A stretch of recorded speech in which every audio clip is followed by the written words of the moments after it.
direct, live and direct.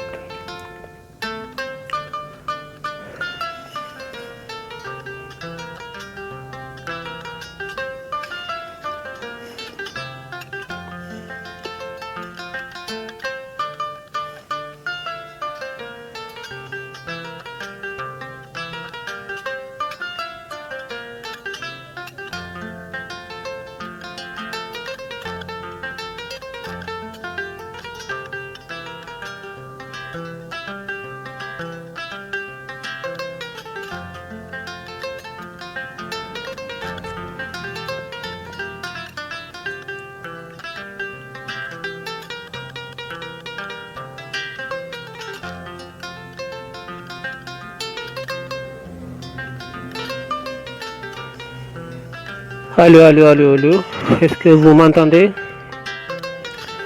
Allô, allô public, à vous l'antenne. Ici Kiev en Ukraine. Vous m'entendez? Vous me recevez?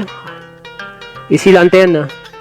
Les activistes sénégalais au cœur de l'Ukraine à Kiev. Vous m'entendez?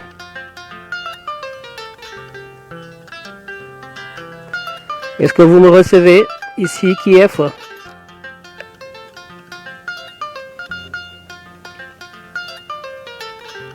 Ici Kiev. Oui, nous sommes en train de vivre une accalmie après les bombardements de l'armée russe. Nous avons assisté à une démonstration de force inouïe, une puissance de feu et de frappe que nous n'avons jamais vue de notre vie. Nous nous sommes rendus compte que la puissance n'est pas une affaire de lapoto, mais c'est une affaire de patriotes. Vladimir Poutine vient de démontrer au monde entier que non seulement il est puissant, mais il est patriote. Est-ce que vous me recevez 5 sur 5? Eh bien voilà, depuis Kiev, la capitale de l'Ukraine, nous allons vous faire le compte-rendu de ces 48 heures de démonstration de force de l'armée russe, la puissante armée russe, et cette puissance de feu, de frappe, qui ne joue pas pour défendre ses intérêts, son territoire, son histoire, la grande Russie des tsars, que l'Union européenne veut casser, dynamité, et voilà, Vladimir Poutine résiste encore. Et sa résistance aujourd'hui permet au monde d'avoir un équilibre, et j'y reviendrai. Donc voilà, aujourd'hui nous avons décidé donc de vous faire un exposé sur l'histoire de la Russie, l'URSS d'abord, hein, avant la Russie. Hein. Donc pour que vous compreniez exactement ce qui se passe dans cette zone où aujourd'hui le monde entier est braqué vers cette zone du monde. Et ça suscite beaucoup de commentaires, beaucoup d'inquiétudes, beaucoup de partis pris. Mais méfiez-vous aux médias mainstream, hein, les médias mainstream. Méfiez-vous, hein, les médias financés par les mêmes qui vous disent ouais, Poutine ceci, Poutine cela. Méfiez-vous. Faites très attention, je vous le conseille. Partagez s'il vous plaît. Donc heureusement maintenant, bon, ils ont créé des outils qui nous permettent aujourd'hui de vous apporter donc, le côté jardin de ce qu'ils vous racontent dans leur cours. Vous êtes dans la cour de récréation, on vous raconte des histoires, on vous raconte du n'importe quoi. Eh bien nous ne nous mettons pas dans la cour où vous êtes pour faire de la récréation. Nous allons dans l'arrière-cour. L'arrière-cour, c'est là où les vraies choses, la réalité se passe. C'est là où on complote, c'est là où on fait les plans. Et nous, on va dans l'arrière-cour. Vous êtes du côté jardin, nous sommes du côté cour, l'arrière-cour. C'est là où on fomente les projets, on met les stratégies, on informe les médias, on leur donne des éléments de langage, on passe les informations en boucle, on ment, on raconte n'importe quoi. Pourquoi? Pour construire l'opinion des lapotos, l'opinion des lapotos qui ne savent pas ce qui se passe, qui croient en tout. Voilà, il faut avoir un esprit critique. Voilà, TFM, GFM, voilà, ces médias mainstream là qui passent leur temps à mentir, à vous faire gober des contre-vérités. Ils sont tous donc de la cabale donc des Khazars, la cabale des Khazars. Voilà, vous allez comprendre ce qui se passe dans le monde. Vous allez comprendre que le nouvel ordre mondial a deux facettes. Il y a le nouvel ordre mondial de Macky Sall, de Macron, de Biden, tout ça. Ça, c'est le nouvel ordre mondial de la cabale satanique qui veut du mal à l'humanité. Mais il y a un nouvel ordre mondial à la Poutine. Le nouvel ordre mondial à la Poutine a commencé juste après le 22/02/2022. Et c'est tambour battant. Vous allez comprendre ce qui n'est pas dit. Vous allez comprendre les enjeux qui ne sont pas expliqués. Vous allez comprendre les mensonges. Vous allez comprendre beaucoup de choses. Partagez, partagez. En Wolof, oui, c'est vrai, c'est ça. Beaucoup des amis africains me disent, oui, mais tes lives, il faut les faire en français pour qu'on puisse comprendre. Ben oui, je veux bien. Mais quand tu le fais en français, les lapotos, ils vous disent, oui, mais en Wolof, en Wolof. Finalement, voilà, moi j'ai envie quand même que ce que je dis là, quand même, ne reste pas aussi au pays des lapotos. Il faut que quand même ça fasse tache d'huile au Mali, au Burkina, en Côte d'Ivoire, partout. Je vais d'ailleurs commencer à faire des lives en français parce que voilà, comme depuis l'heure, je parle aux lapotos, mais bon, voilà, vous ne faites pas votre révolution, vous, hein, rien du tout. Voilà, vous passez votre temps à courir derrière des coupes, à inaugurer des stades, à faire des lambous, vous êtes des lapotos. Pendant ce temps, les Maliens se battent, les Burkinabés, les Guinéens, tout le monde se bat. Donc je commencerai désormais à leur parler à eux, en français, pour qu'ils me comprennent.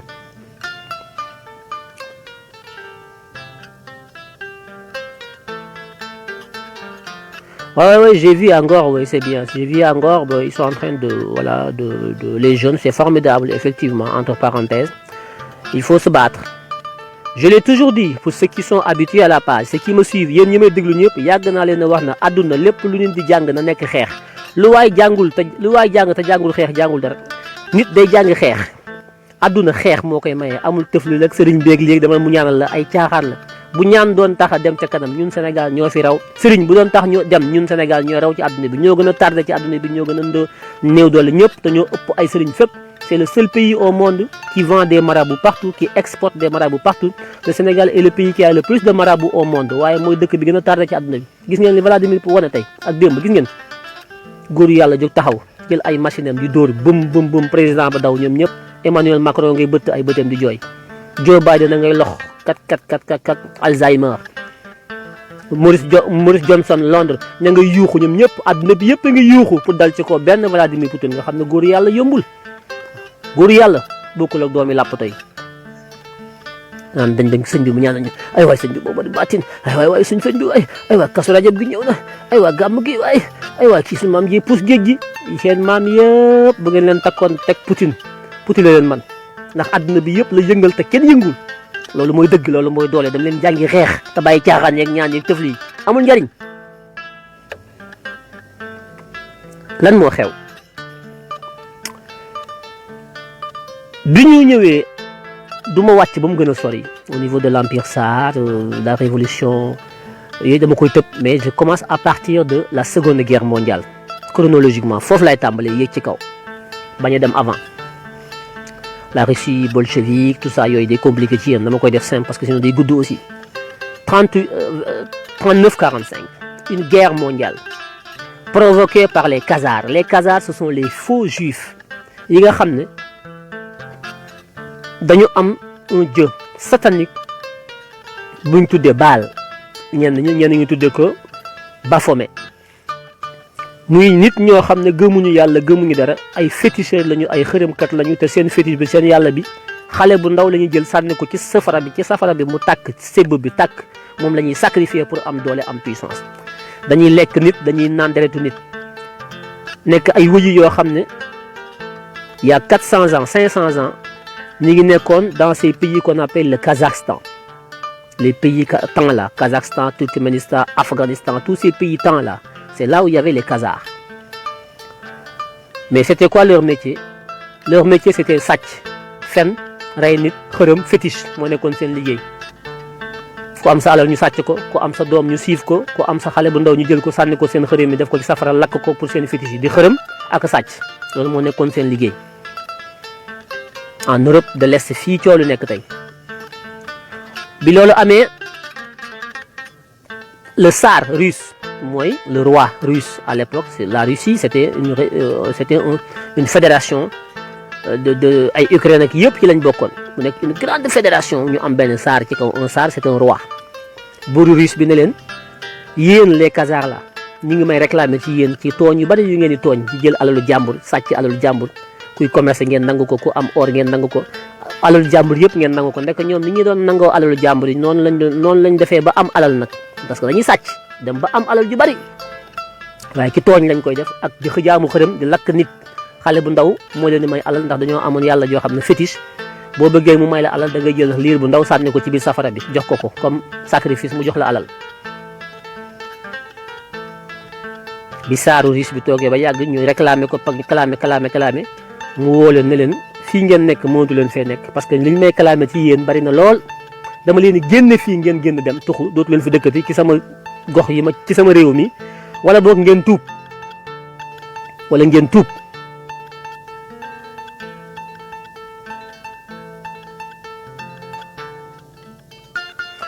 ñu ne leen waaw léegi nangu nañoo tuub léegi ñoom ñu ne ba saar bi dañuy tuub saar bi ne leen ñetti religion ñoo fi am christianisme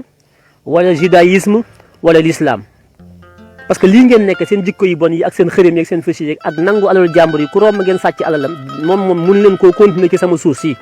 da ngeen di génn sama suuf si wala ngeen tuub mu jox leen ñetti religion yi nga xam ne mooy judaïsme yahudiya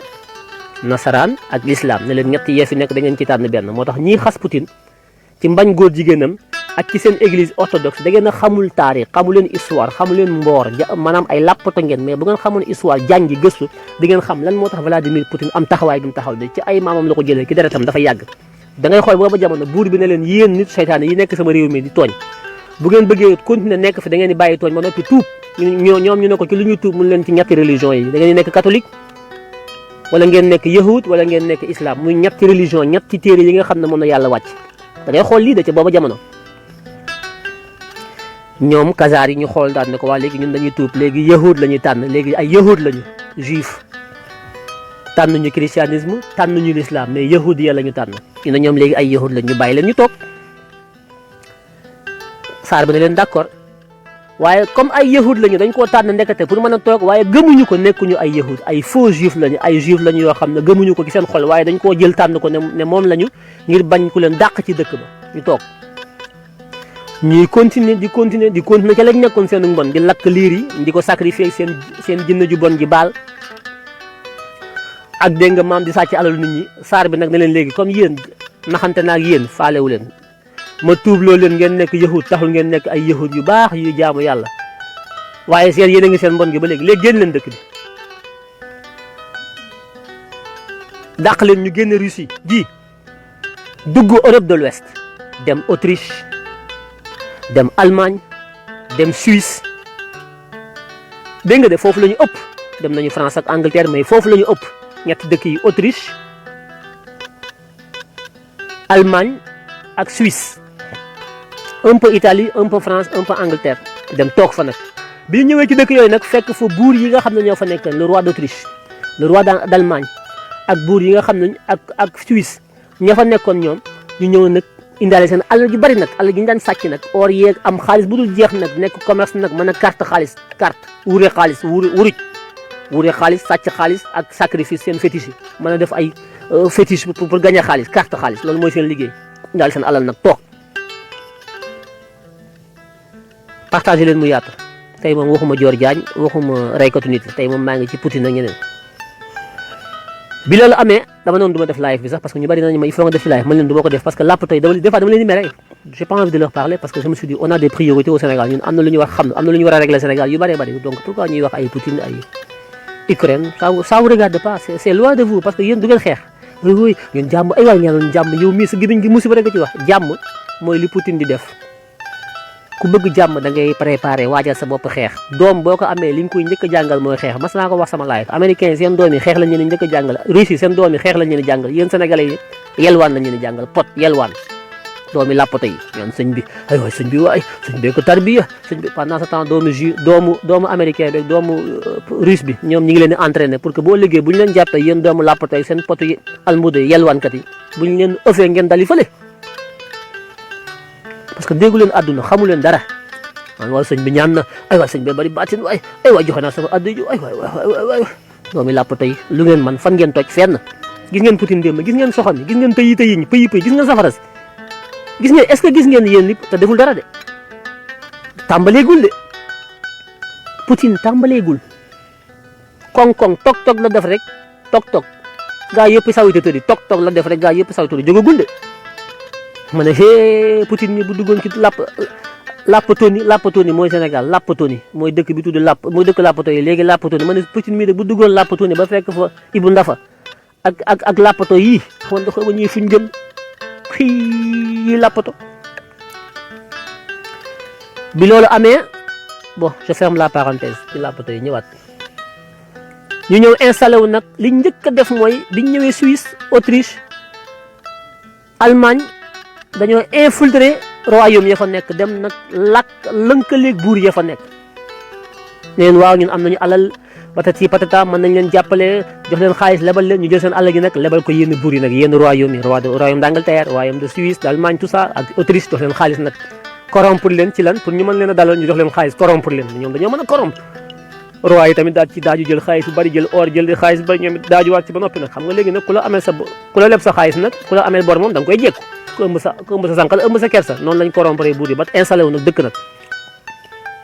ma wax leen lan moo tax Suisse nekk la capitale financière du monde à un moment donné Suisse lan moo tax mu nekk un pays neutre lan moo tax Suisse bu ñu nee xaalis rek ne Suisse fu loolu yëpp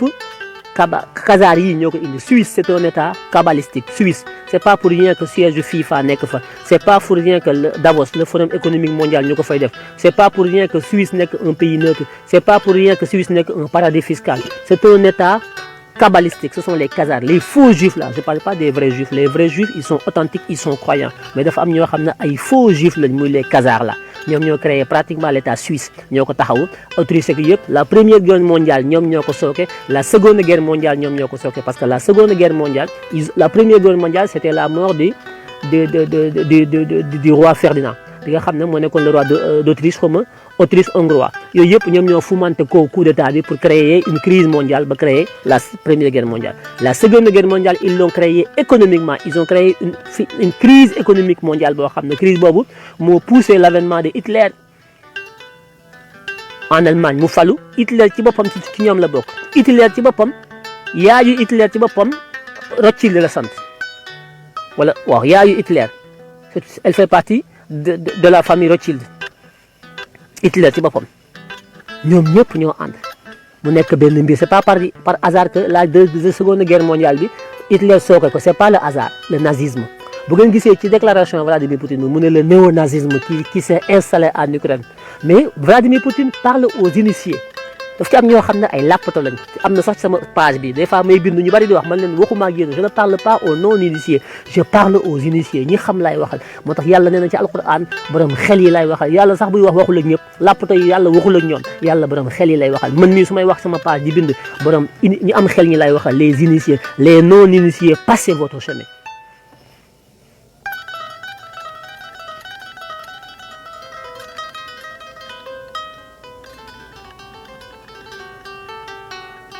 Est-ce que yéen a ngi teewlu bi loolu amee ñu installé wu en Europe de l'Ouest déployer seen ay moyens corrompre roi yi teg seen alal commencé nag build léegi le système financier bii ngeen xam FMI Banque mondiale tout ça nag ñoom ñoo ko tàmbali nag teg nag nas lan mooy indi or ci xaalis ci business or lan moo ko indi parce que ñoom ñoo amoon xaalis bi ñu amee xaalis ñu koy lebal buur yi ne leen léegi dañ lay jox xaalis nga defal ñu reconnaissance de dette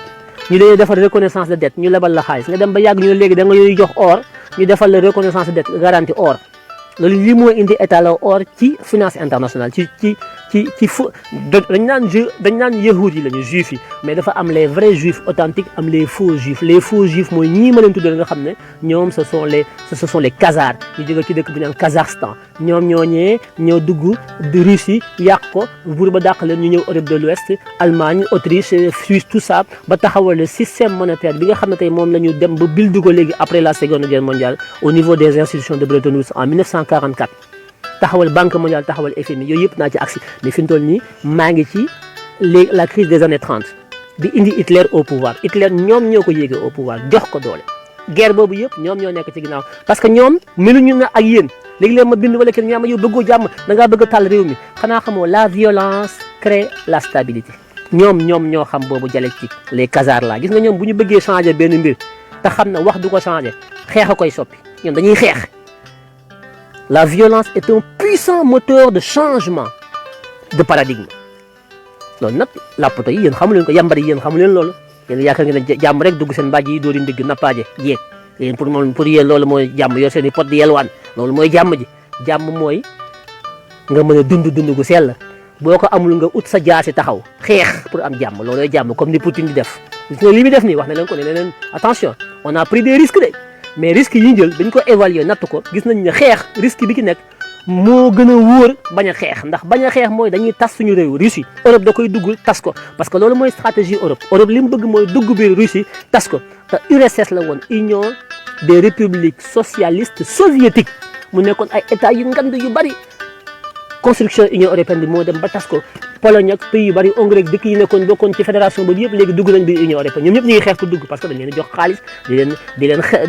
di leen corrompre pour ñoo dugg pour lan pour xeex le communisme xeex l'idéologie xeex li nga xam ne moom moo leen teye yilif adduna bi le nouvel ordre mondial bi nga xam ne moom lañ bëgg Vladimir Poutine moo taxaw lànk moom kese moo leen tëb suñ ko nootoon fi mu toll nii gannaaw suba yéen ñëpp ñu takk buum ci seen baati comme ay xaj leen dirigé ba Vladimir Poutine xeex bi mu xeex ni tey taxaw moom moo taxaw ne non il n'est pas question nouvel ordre mondial d'accord naa de mais pas à votre façon pas yéen ni ngeen ko bëggee yéen les Khazars là les petits-fils des Khazars le président ukrainien là le xaw ma naka Zelensky là mais ñoom ñëpp ay faux juifs lañu ñoom ñëpp ñoo ci biir ce sont les petits cousins de Henry Kissinger les petits cousins de Hitler ñoom ñëpp c'est la même famille c'est la famille des Rothschild des Rockefeller ce sont les mêmes ñoom ñoo dem aux États-Unis aussi immigré fa dem la Federal Reserve américaine maanaam le trésor public américain ñoom ñoo ko moom le dollar c'est leur dollar ñoom le dollar américain n'appartient pas aux Américains la banque centrale américaine ñu tuddee ko la Federal Reserve ça n'appartient pas aux Américains ça appartient aux Khazars là les familles Rockefeller et Rothschild là c'est eux ñoom ñoo ko taxawal ñoo ko moom moo tax Donald Trump a failli nationaliser la réserve fédérale américaine mais gis nga bi élection ñëw fex nañ ba montel ko kabal ba teggi ko teg fa Biden moo tax vous n'aviez pas compris non Trump dafa raciste bëggul noir yi mën a xool doomu làppato yi ils n'ont rien compris Trump bu raciste après il n'est pas raciste il est patriote Trump il n'est pas raciste il est patriote les Américains d'abord America first ngeen di nekk ay doomu làppato yoo seen i pot di yelwaan rek almbooda ngi yàlla bu la joxee maafeeg suppu kaaj nga jaxase ceebu jën ak ceebu géej yi yëy te naan Trump baaxul di dafa raciste yëgu leen lu xew ngeen dof lu ànd ak nag tubaab yi kabalis yi saytaane yi ba ngeen jëlee fi Donald Trump musiba dal na leen waaye nekkate Vladimir Poutine mi ngi taxaw di veiller heureusement ba ñu génnee Trump Poutine taxaw mais ñoom ñaar ñii bu ñu fi nekkul woon tey ñàkk nañ ñu bu yàgg dégg nga maam kon tey 4 milliards ci 7 milliards de population àdduna bi rey nañ leen bu yàgg ci Covid bi amul sax dem dikk Trump wàlliyu la Donald Trump wàlliyu la te yéen doomi làppata yi xamu leen ko Vladimir Poutine wàlliyu la te yéen xamu leen ko ay doomi làppata ngeen parce que yàlla yéen mën leen a comprendre ay mbiri yàlla yéen xamu leen ay yéen da ngeen yelwaan di dunde ak i sëriñ yuy tëflee ko ñaan ngeen di fecc ka ndagar wala loolu mooy seen i yéen bokku leen ci àdduna bi seen i nag dañoo naani te dellu si wuñu yéen da ngeen a ñëw ci àdduna bi pour seetaan vous n'avez rien compris moo tax ma noonu du ma ci wax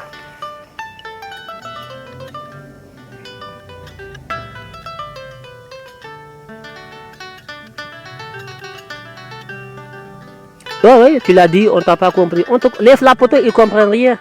Rien du tout quand tu parles ñoo yoo seen wax ku nekk di wax taalibe yi nga xam ne xamuñu lu xew ay lapato ñoo ñëpp ni ñu réyee làmmiñ nag di wax loo xam ne xamuñu ci dara damay ubbi sama mur di am ñu may communiquer ñu ñëw ne fa saraax di wax di bind sama xol bi day jeex mais xawma nu ma leen def mënu ma leen a dàq ndax je suis démocrate mais li may wax xamuñu dara te ñoom taxuñu ma di ko wax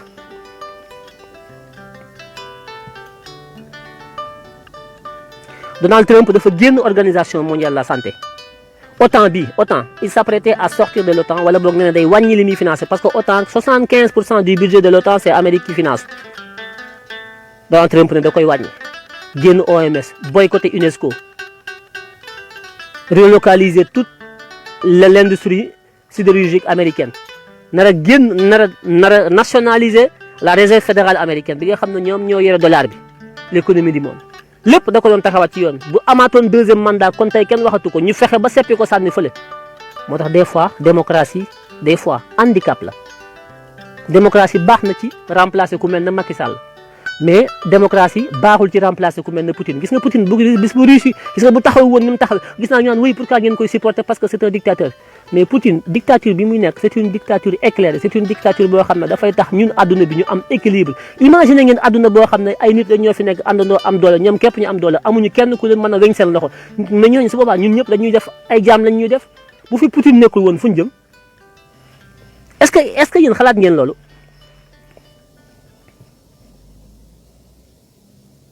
mais Afrique duñu comprendre Afrique ba léegi ay làppato lañ yeewu wuñu dañuy nelaw Afrique jigéen yu bari jabar yu bari doom yu bari nappaaje gàmmu jeeg màggal ak yor seen i pot di yelwaan ak tabaxi estate ki fecc ki ay couple làppato yoo xam ne sa xol bi day jeex takk xamuñu lu adduna bi riir da nga naan ñii yàlla moo mën lu ne parce que ñii xawma ba yàlla moo généreux dëgg te tabe mais ñii wallahi xawma lu leen yàlla doon bindee man xawma lu ñu fi def defuñu fi dara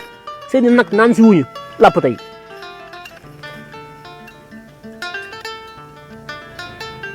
kon ñu créer la crise financière bi nga xam ne à partir après la seconde guerre mondiale après la première guerre mondiale dafa am crise bu métti crise boobu moo créé wu ci àdduna bi ba créer ce qu'on appelle la crise bi nga xam ne moo amoon au niveau de Wall Street ba bourse yëpp daanu vers les années 29-30 mais crise bi dafa yàgg def na ay at crise boobu ma taxaw sax di leen wax ne bi Serigne Touba di yëkkati 500 000 francs français te booba jamono 1924 1925 di ko yëkkati 500 000 francs français di ko jox le gouvernement français di leen jàppale daf ne leen dama leen koo jox ngir jàppale leen ci ngeen dooleel seen monnaie franc français bi nga xam ne dafa néew doole lool te néew doole gi ñu ngi jóge woon ci crise boobu nga xam ne c'était une crise financière boo xam ne ci la monnaie franc français bi waroon a dévaluer wu ñu war koo wàññi njëg gi mu war a daanu Serigne Touba yëkkati 500 000 jox leen ci boobu jamono crise boobu moo law ba fal Hitler Allemagne crise boobu mooy indi la seconde guerre mondiale de 39-45 1939 à 45 Hitler bi mu faloo réarmé Allemagne préparé wu defal ay chaaram industrialiser Allemagne tafax yëpp parce que amoon na projet moom Hitler am na projet daal di ñëw nag teg dictature en Allemagne créer une guerre mondiale def ay alliance avec le Japon l'Italie de Mussolini teg commencé dóor boum boum boum boum ñu dem jëli suñu maam yi tirailleurs yi dugal ci bateau bi indi général de Gaulle na pëy dem Londres xëcc ci rajo ba di leen gaañ acc leen bu kenn bàyyi mooy ni may def tey nga am yow foofu nga nekk di wax doo ñëw xeex yow la patati patata amoo fit patati ma xool doomi làpp tey mën nañu xamuñu luy histoire ndeysaan xamuñu luy histoire doomi làpp tey ñu dem donc la seconde guerre mondiale mu déclenché wu en 39 Hitler daanaka yilif àdduna bi moom des Amérique parce que Amérique dafa sori attaqué wu Amérique ñu créé attaqué nag ay attaque au niveau donc du Pacifique le Japon attaque la Chine dégg nga au niveau donc d'Europe Hitler attaque à l'est et à l'ouest mais keroog bi ñuy wàccee Hitler di dal ci kaw les troupes nazies dañu def ñaari front benn front à l'ouest le débarquement de Normandie les Américains qui arrivent avec les Anglais nga xam ne boobu ñoom dañu amoon la maîtrise donc de la guerre navale xam ngeen mooy les flottes les sous-marins la guerre dans l'eau donc ñoom ils se sont occupés donc de la stratégie de la guerre navale les anglo-saxons anglais et américains Russie gérait le front est parce que Allemagne dañu ubbi ñaari front c'était difficile bëgg a dem à l'est vers la Russie bëgg a dem à l'ouest vers l'Europe ñaari front yooyu c'était difficile mais ils avaient quand même les moyens les Allemands seulement bañ ko sotee Russie ñëw les Tsars ak seen armée l'armée rouge eh ben c'était difficile à un moment donné ñu gagné Allemagne damay résumer waxuma li xew France ak ni ñu téye France parce que c'est pas l'objet de la France aujourd'hui def naa fi live wax leen ni ñu occupé woon France ak la ca nekk ak yëpp ak tirailleurs sénégalais yooyu mais loolu du objet bi loolu amee donc créé nañ léegi une seconde guerre mondiale parce que ñoom ñi nga xam ne ñooy financiers yi ñoom ñi nga xam ne ñooy les Khazars ñoom ñi nga xam ne ñooy xaalis bi ñoom ñooy labal buur yi ba noppi ñooy sooke guerre bi parce que bu ñu bëggee soppi adduna bi am fu ñu jëm dañuy fexe ba nit ñi reyante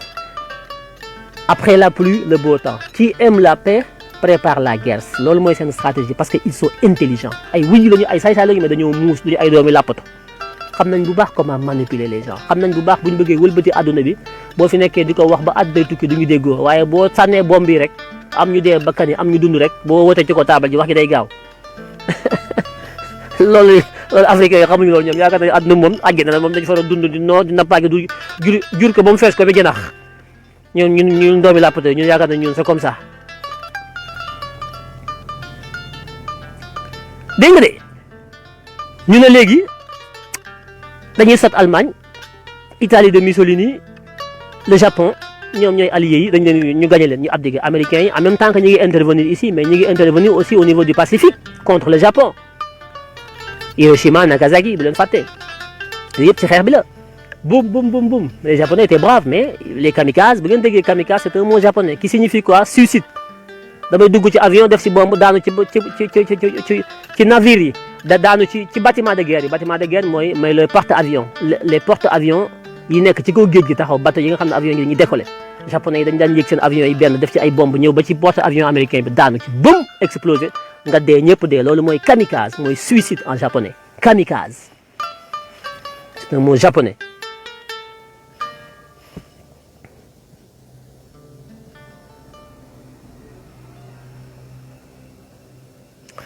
kon ñu dem ba ce qu'on appelle les alliés mooy les États-Unis l'Angleterre la France ak ñi nga xam ne ñoom ñëpp ñoo àndoon di xeex donc les nazis et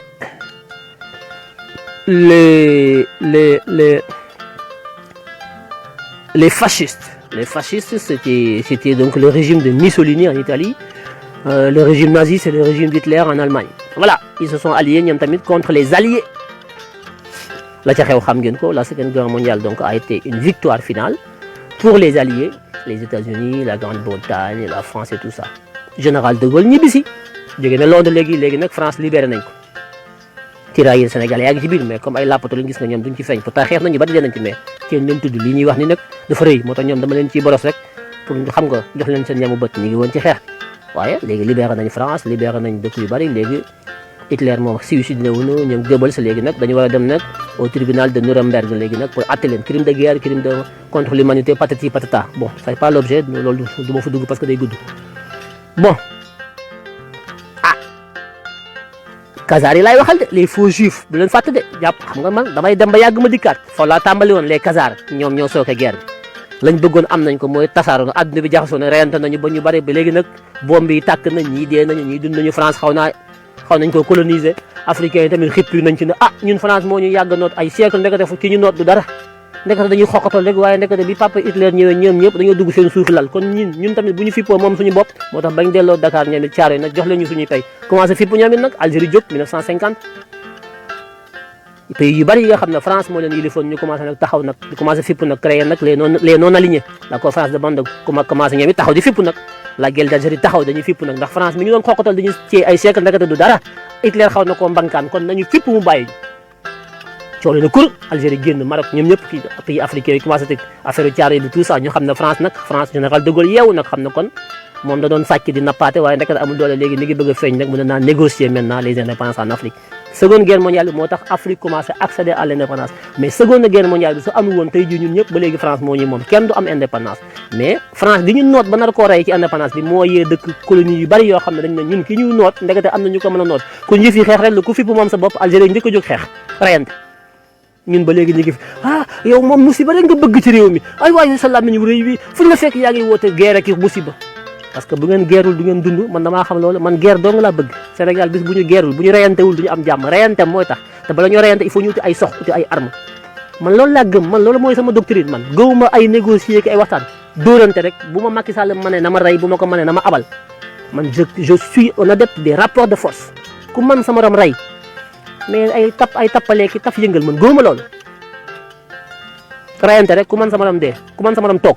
man loolu laa gëm dégg nga de léegi nag guerre bi jeex na nag on signe l'armistice la guerre est finie Hitler capitule na le nazisme est vaincu le fascisme de Mussolini est vaincu les Japonais de l'autre côté voilà Hiroshima Nagasaki on n'en parle plus c'est terminé allez toog ay fan nag ñi naan ndox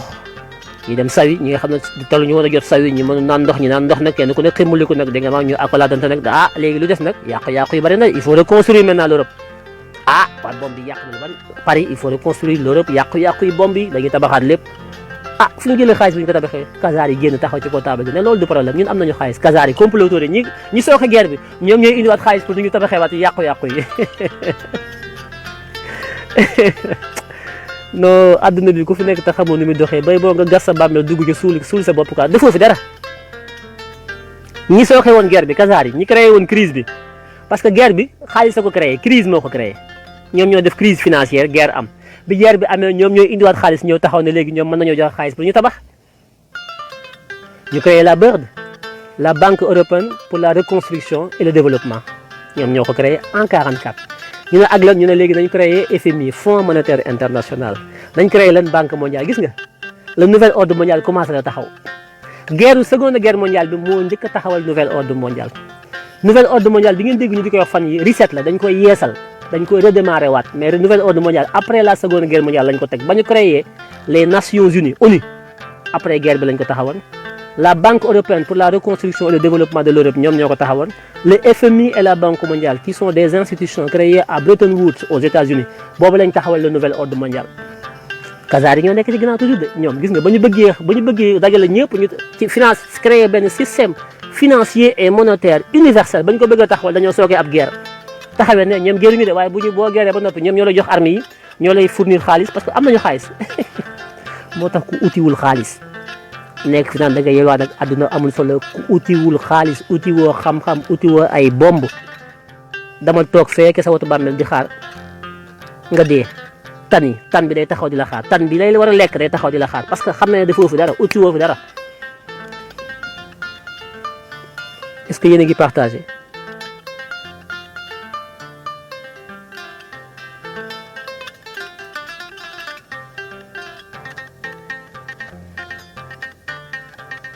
la vie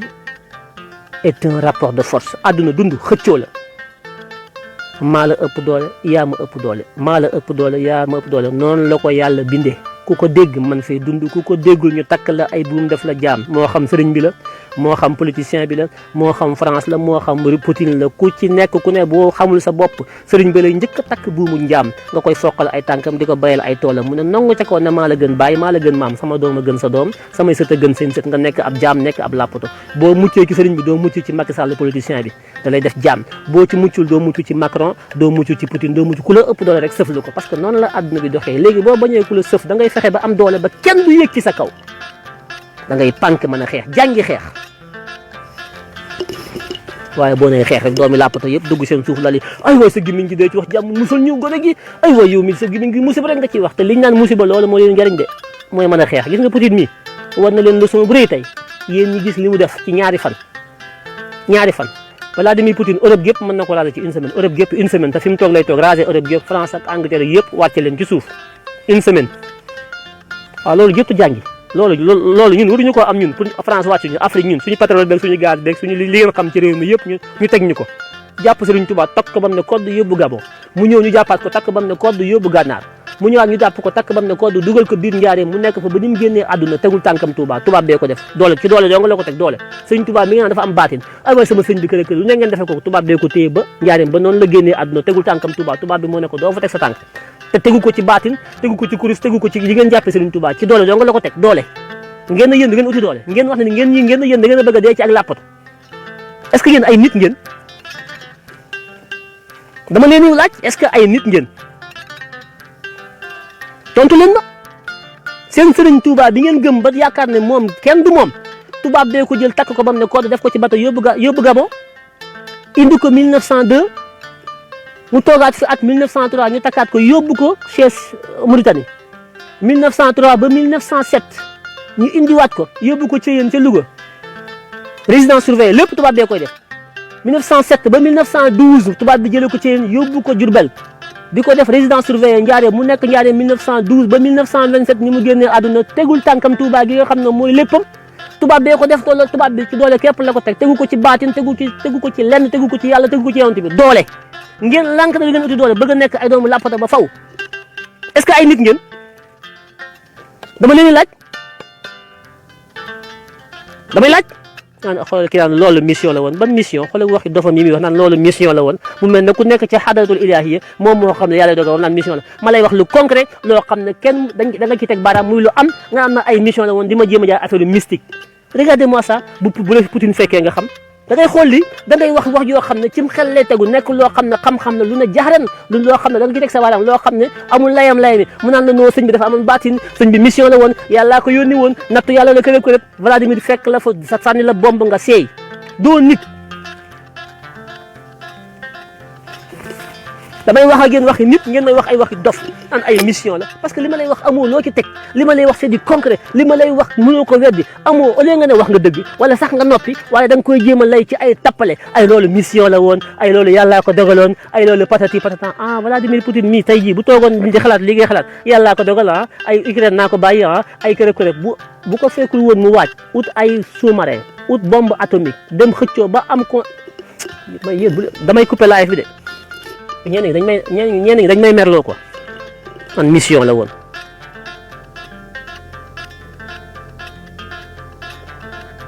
man je préfère su ma la yeyee nga noppi quoi mais bu ma merloo naan ma ay di ma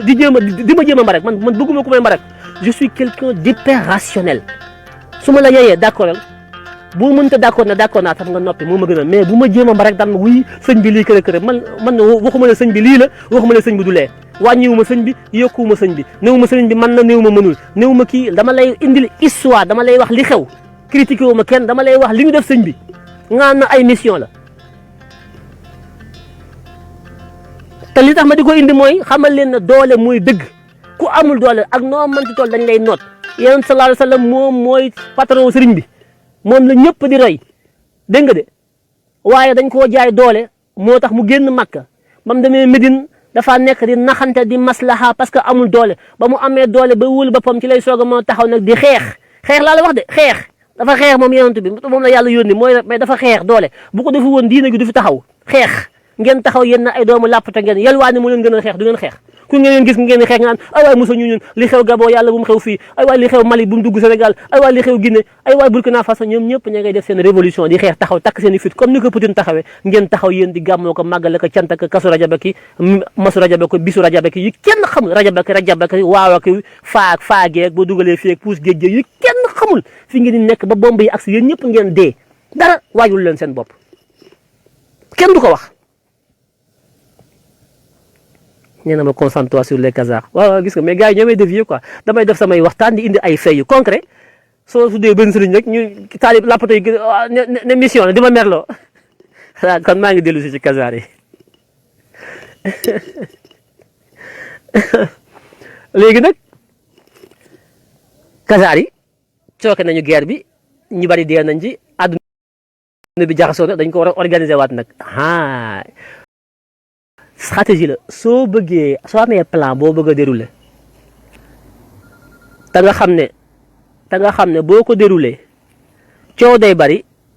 wala boog dina jël temps da ngay fexe ba jaxase leen nit ñi da nga leen di jaxase ba ñu xeex ba reyante bu guerre amee rek bu ñu noppee wax gi day gaaw parce que kenn ku ne da ngay lott sonn boo xam ne li ngay daj ca guerre ba boo fa jógee waxtaan wi day gaaw amul werante amul layam yi ñoom loolu la ñu xam moo tax ba coole ba la ñu teg table gi tàllal table gi na ñëpp dañu toog dañuy créer ONU organisation des nations unies di nga de organisation des nations unies mooy lan adduna bi yëpp ñu boole leen tënk leen ci benn organisation moo tax bi coow li amee barki démb Ukraine lu ngeen dégg nations unies Emmanuel Macron nations unies lay wax Macky Sall bi waxee nations unies ñoom ñëpp ku wax rek joxoñ nations unies léegi nations unies mooy le nouvel ordre mondial nations unies mooy ki nga xam ne léegi moom lañ jox autorité moom moo am droit léegi di wax lu baax ak lu bon moom moo war a àtte fa la ñëpp jëm loolu Khazars yi ñoo ko créé les nations unies le système des nations unies l'ONU et ses satellites le système des nations unies PNUD UNICEF yooyu yëpp mooy li nga xam ne dafa aju ci yooyu yëpp Khazars yi ñoo ko taxawal objectif yi mooy créer une gouvernance mondiale benn gouvernement mondial loolu yàgg nañ ko ça fait ay siècles ñi nga ciy dox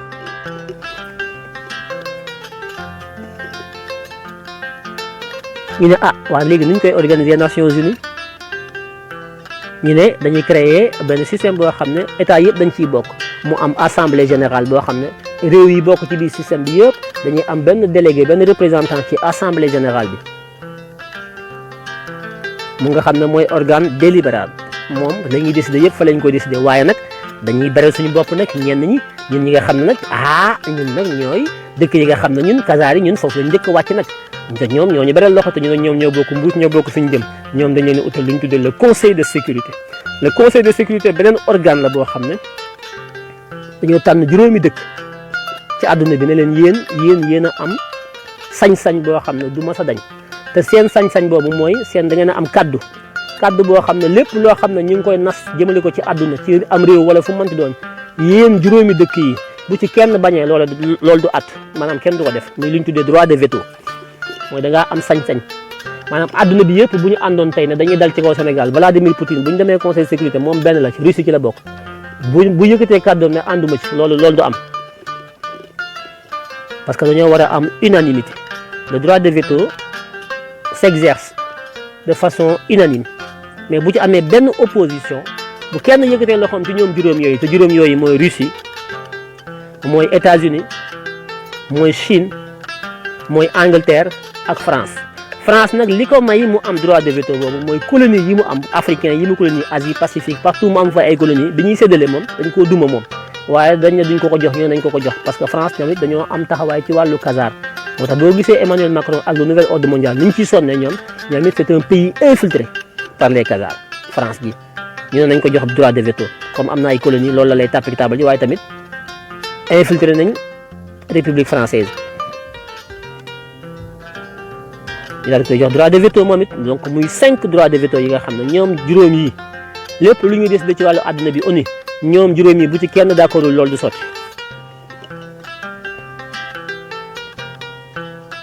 boobu mooy premier séddoo bi ñaareelu séddoo bi ñu créé banque mondiale ak FMI côté finance ak monnaie ñu dañuy créé FMI le fonds monétaire international daal di jël dollar bi ne dollar bi mooy la monnaie de référence mooy l'étalon de la monnaie d'échange dollar de ñii tànn ko rek parce que ñoom moom la banque fédérale américaine les Khazars toujours les faux juifs il faut faire la part des choses dafa am des vrais juifs ak des faux juifs mooy les Khazars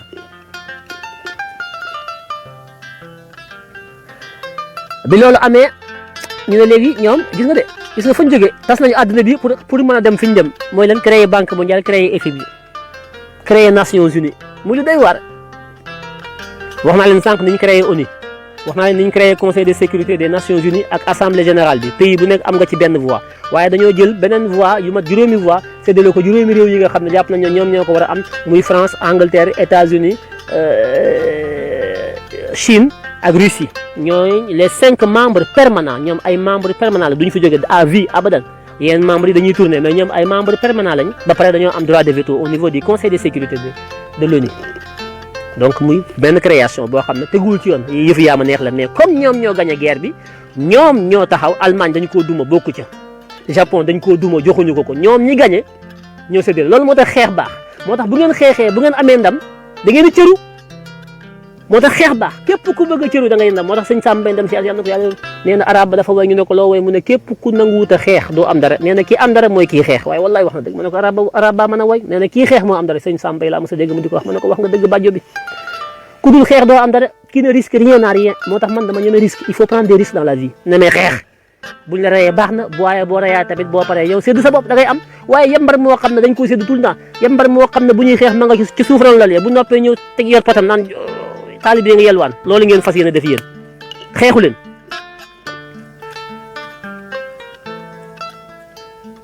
ñoom ñoo xeex ñoom ñoo gañe ñoo séddu ñoo créé Nations Unies jël cër yu baax ya ñoo créé FMI bi ñu créé FMI ñu ne FMI ab français moo koy diriger ba léegi FMI bañ ko créé ba léegi ab français moo koy diriger FMI moom moo yor tout ce qui est système monétaire international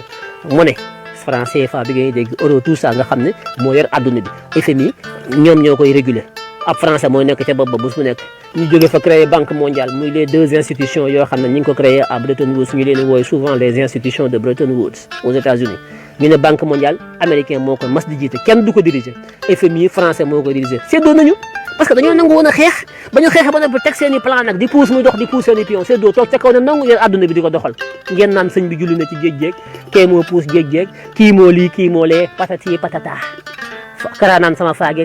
ko moytuwul acaacaw coon ceng cung caa waccaw coon cam ba njambi cu cuuy yu kenn xamul nga ne ñii est-ce que ay nit lañu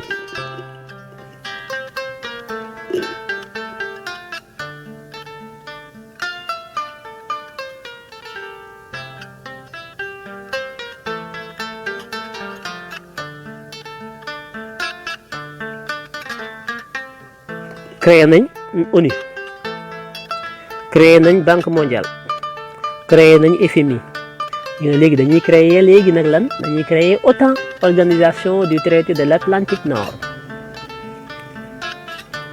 ah su tax ñuy créer organisation du traité de l'Atlantique Nord parce que dañoo jóge ci guerre ñu songu Europe xaw ko tas ñu ne léegi nag Europe il faut que ñu jóg nag ut armée bu mag boo xam ne nag dañuy aar ba lii ñu dal ci Hitler ba ñu dalati nag ndax lii dañoo bett. ñu ne waaw européens yi ne dañuy créer seen organisation de défense. à partir de ce moment là ñoom ñi ngi commencé xalaat léegi nag la ñuy àndee léegi idée Union européenne et construction de l'Europe mi ngi jógee ci après guerre mondiale. Général de Gaulle hostile ci l'hégémonie américaine parce que bu leen fàtte ne bi ñu libéré Europe ba pare ci guerre bi américains yi dañoo am ay base en France toog fi di surveiller France ak Europe pour kenn bañ leen a attaquer comme ni France def tey Mali toog fa mais dañu dem vers les années 50 52 45 ba 52 53 général de Gaulle ak ñi fi nekkoon ñu ne ñoom dañoo bëgg américains yi dellu seen réew léegi génn France bàyyi leen ndax ñoom mën nañoo yor seen kaaraange bopp léegi soxlaatuñu Amérique di fi toog parce que loolu humiliation la français yi pour ñoom war nañoo mën a yor seen sécurité bopp. Hitler da leen a bettoon rek waaye nag Amérique jëlee leen jëf nag ñëw ngeen atte jàppale ñu ba ñu gagné waaye nag dellu leen nag jaaraama am ngeen jaaraama américains yi ne leen déet ñun mënaguñoo dem ñu leen da ngeen génn dëkk bi nag dëkk fi nag ñoo ko moom nag suñu dëkk la nag ñun nag duñu ay làppato nag dañoo jekku woon rek waaye nag mën nañoo yor suñu bopp de jóg leen ngeen dem. ñuy xëccoog américains yi ñaan leen délai supplémentaire pour toogaat ñu ne duñ négocier na américains yi génn France nañ dellu ci la américains yi dem général de Gaulle daal di ñëw moom di commencé teg benn programme d'armement de la France mais li ñu daal waruñu ko dalal ñun France ba nañu nekk un grand peuple une grande nation militaire il faut que ñu armer la France commencé décliner une politique d'armement nucléaire pour am arme nucléaire coow la bari waru ko def war na ko def général de Gaulle faalewu leen c'est un patriote de Gaulle qu'on l'aime pas boo ko xoolee ci li mu def Afrique c'est un monstre il est mauvais waaye boo ko jugé ci li mu defal am réewam c'est un patriote moo tax ñi koy àtte dañ koy àtte toujours en fonction de est-ce que li mu def Afrique la wala li mu def France boo ko xoolee ci li mu defal France c'est un vrai patriote il s'est battu pour la France général de Gaulle mais boo ko xoolee ci li mu def Afrique dafa noot africains yi ngir njëriñu France c'est un patriote pour la France mais c'est un ennemi pour l'Afrique ñun africains yi ñun nag ñun duñu dara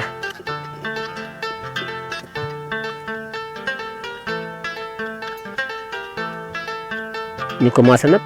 Allemagne ak France commencé di rapproché wu di waxtaan parce que l'Allemagne léegi dañ ko sanctionné après la seconde guerre mondiale ne ko yow Allemagne mënutoo armé wu dañ la interdire ci Nations Unies la ñu voté loolu ne Allemagne amatul droit di armé wu ñu signé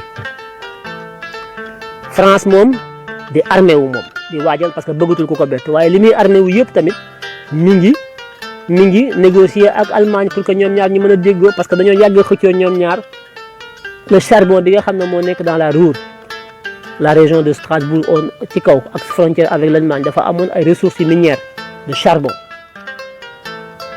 ñu koy xëccoo di reyante bu kii gagné ëllëg kee gagné ñuy xëccoo di xëccoo ba yàgg ñu ne léegi ñun suñu xëccoo bii bu teyee ma gagné la nangu ko bu subaa nga gagné ma nangu ko ñu koy xëccoo ñuy guerre est-ce que mënuñoo arrêter guerre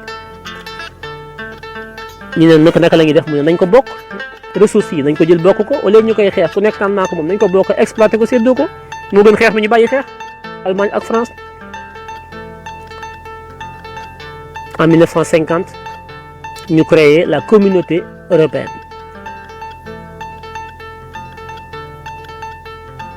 non avant loolu ñu créé la CECA la communauté européenne pour le charbon et l'acier moom la njëkk a créé en 1950 en 1952 ñun dañuy créer ce qu'on appelle la CED la communauté européenne de défense parce que économie ak armée ñooy ànd économie ak défense mënoo am économie bu dëgër te amuloo armée bu dëgër ñoom ñaar économie bu dëgër armée bu dëgër moo koy suuxat ndax boo amul armée dañ la gis nga Poutine mi li muy xeex yëpp koom-koom la de économie Ukraine gi muy xëccoo yëpp économie la économie koom-koom waaye armée bi moo koy xeex armée bi mooy suuxat koom-koom bi bu amul woon armée da koy day ñàkk lépp mais ñun doomi làppato yi ñun xamuñu loolu yàlla rek la ñuy xaar ay waay yàlla waay dimbalu ay waay yàlla bul fàtte ne xanaa xamoo Haamaan ni moo dàqoon Moussa gis ngeen Coupe d'Afrique bi yàlla ñun yaakaar nañ lépp yàllaa ko def.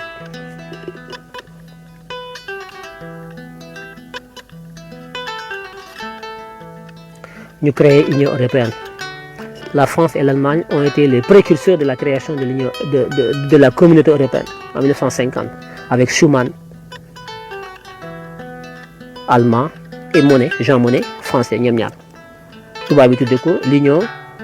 de la bombe atomique de la France et du Deutschmark allemand. Donc l'Union européenne a été construite sur la base de deux éléments fondamentaux. Le Deutschmark allemand qui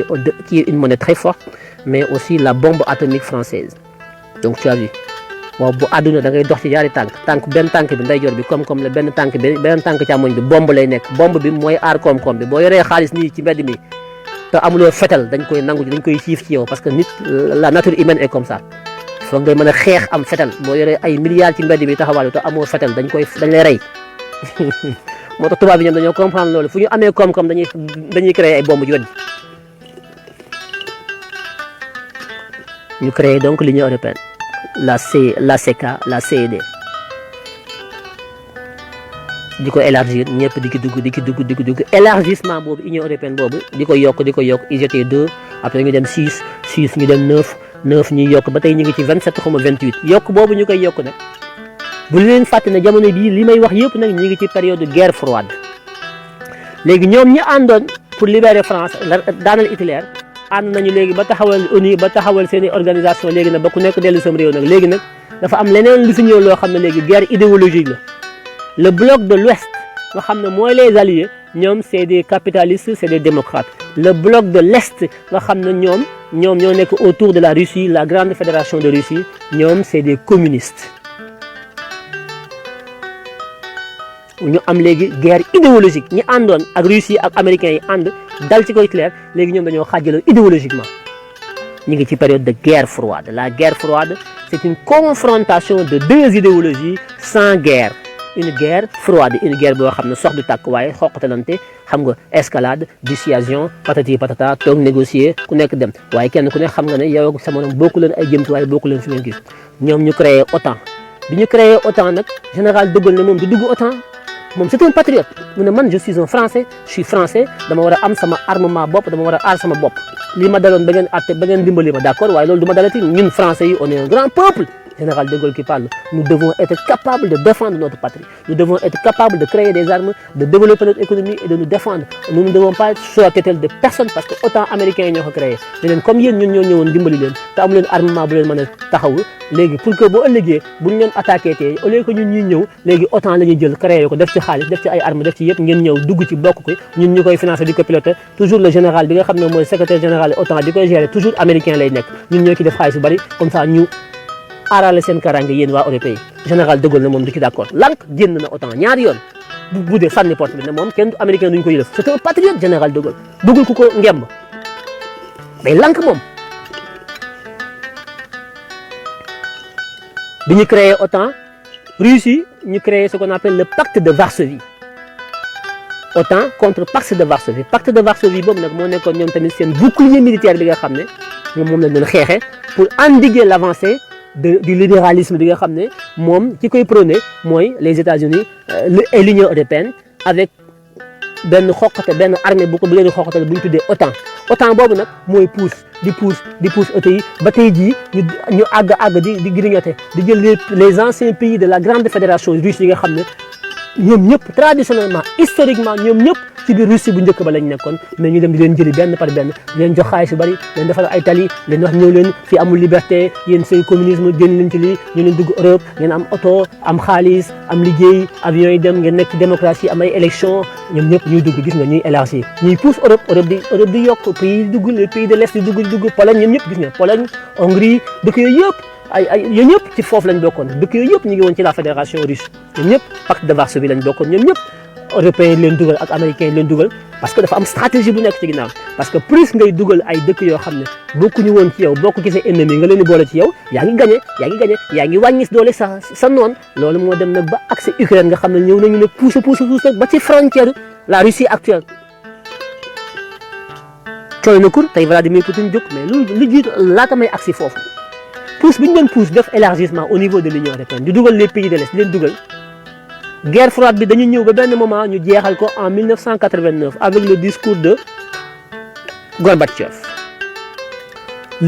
La chute du mur de Berlin. Parce qu'après la guerre en Allemagne, il y a Allemagne, l'Allemagne de l'Est et l'Allemagne de l'Ouest. Donc la chute du mur de Berlin en 1989, dafa am lu mu symboliser ci contexte guerre froide. Dafa changer la donne.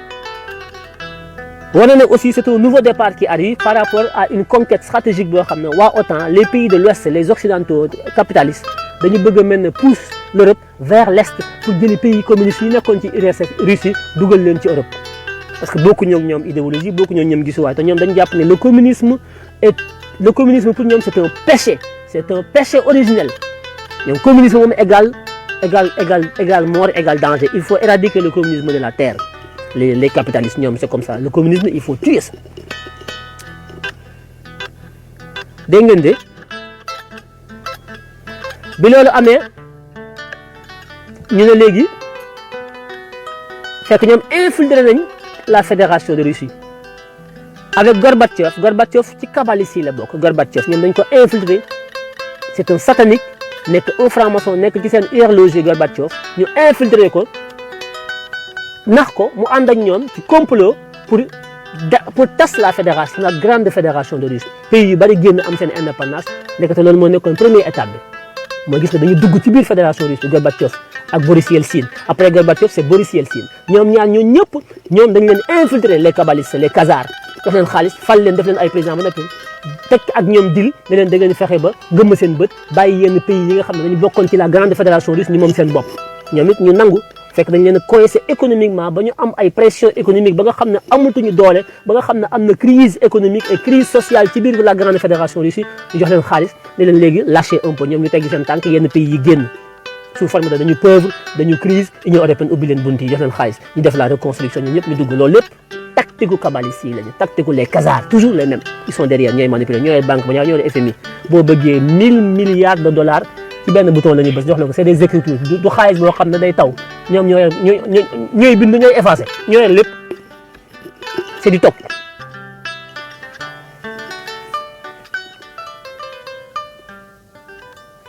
ñu jël Gorbatchev moo njëkk a déclenché maintenant la chute de la grande Russie en 1992 la politique de la perestroïka commencé ubbi occidentaux yi commencé dugg capitalisme yi commencé dugg Russie banques yi commencé dugg yenn pays yi commencé génn ñuy dugal ci Europe ndànk gis nga ñu ngi gën a ñeete ndànk bi mu demee Gorbatchev ñu indi Boris Yeltsin Vladimir Poutine booba service secret yi mi ngi ci biir di gis de ñu ngi koy formé xam na lépp bi Boris Yeltsin demee daal di koy tànn moom en tant que agent KGB bu ñu formé ñuy fexe ba mu toog mais moom xam na mi ngi woon ci biir di jouer le jeu mais bi mu demee ba toog ba installé wu ba confortable nag ci la wëlbatiku nag xam ne leen yéen seen business rek seen deal yi ngeen teg pour cette grande Russie tsariste la Russie de xam histoire maamam xam démbam xam doy waayam les tsars russes xam seen histoire mu ne il n'est pas question mu ne léegi mu teg benn stratégie ak benn doctrine ne léegi dafay armé waat Russie développer Russie fexe ba dëkk yi nga xam ne yëpp du ñu ñëwaat mais am na ci dëkk bu mel ne Ukraine moom il n'est pas question Ukraine moom c'est la Russie Ukraine traditionnellement historiquement seen cosaan seen ADN seen lépp c'est la Russie ñoo bokk lépp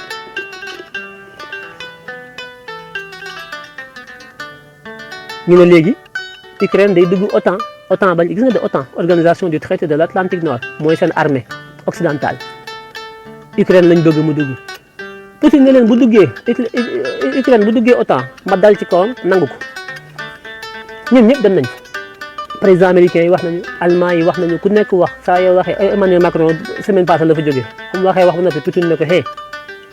li nga wax yëpp dégg naa ko mais benn wax laa lay wax mu ne ko lan mu ne ko pas de Ukraine dans l'OTAN c'est tout ce que faites ce que vous voulez mais Ukraine pas Ukraine dans l'OTAN pare naa ci point c'est tout ñun ñii kaf mu def dëgg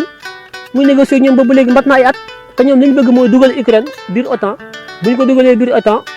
dégg nga maam dugal ko biir Europe tout ça mais bu ñu demee yow su ma lay topp yow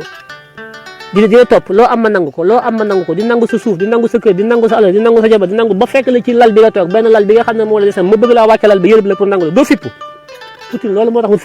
fipp dañoo bëgg a nangu lépp ba wër ko ndomba dañ ko bëgg a toroxal moo tax mu génn armam yëpp taxaw fipp ne leen du ci dal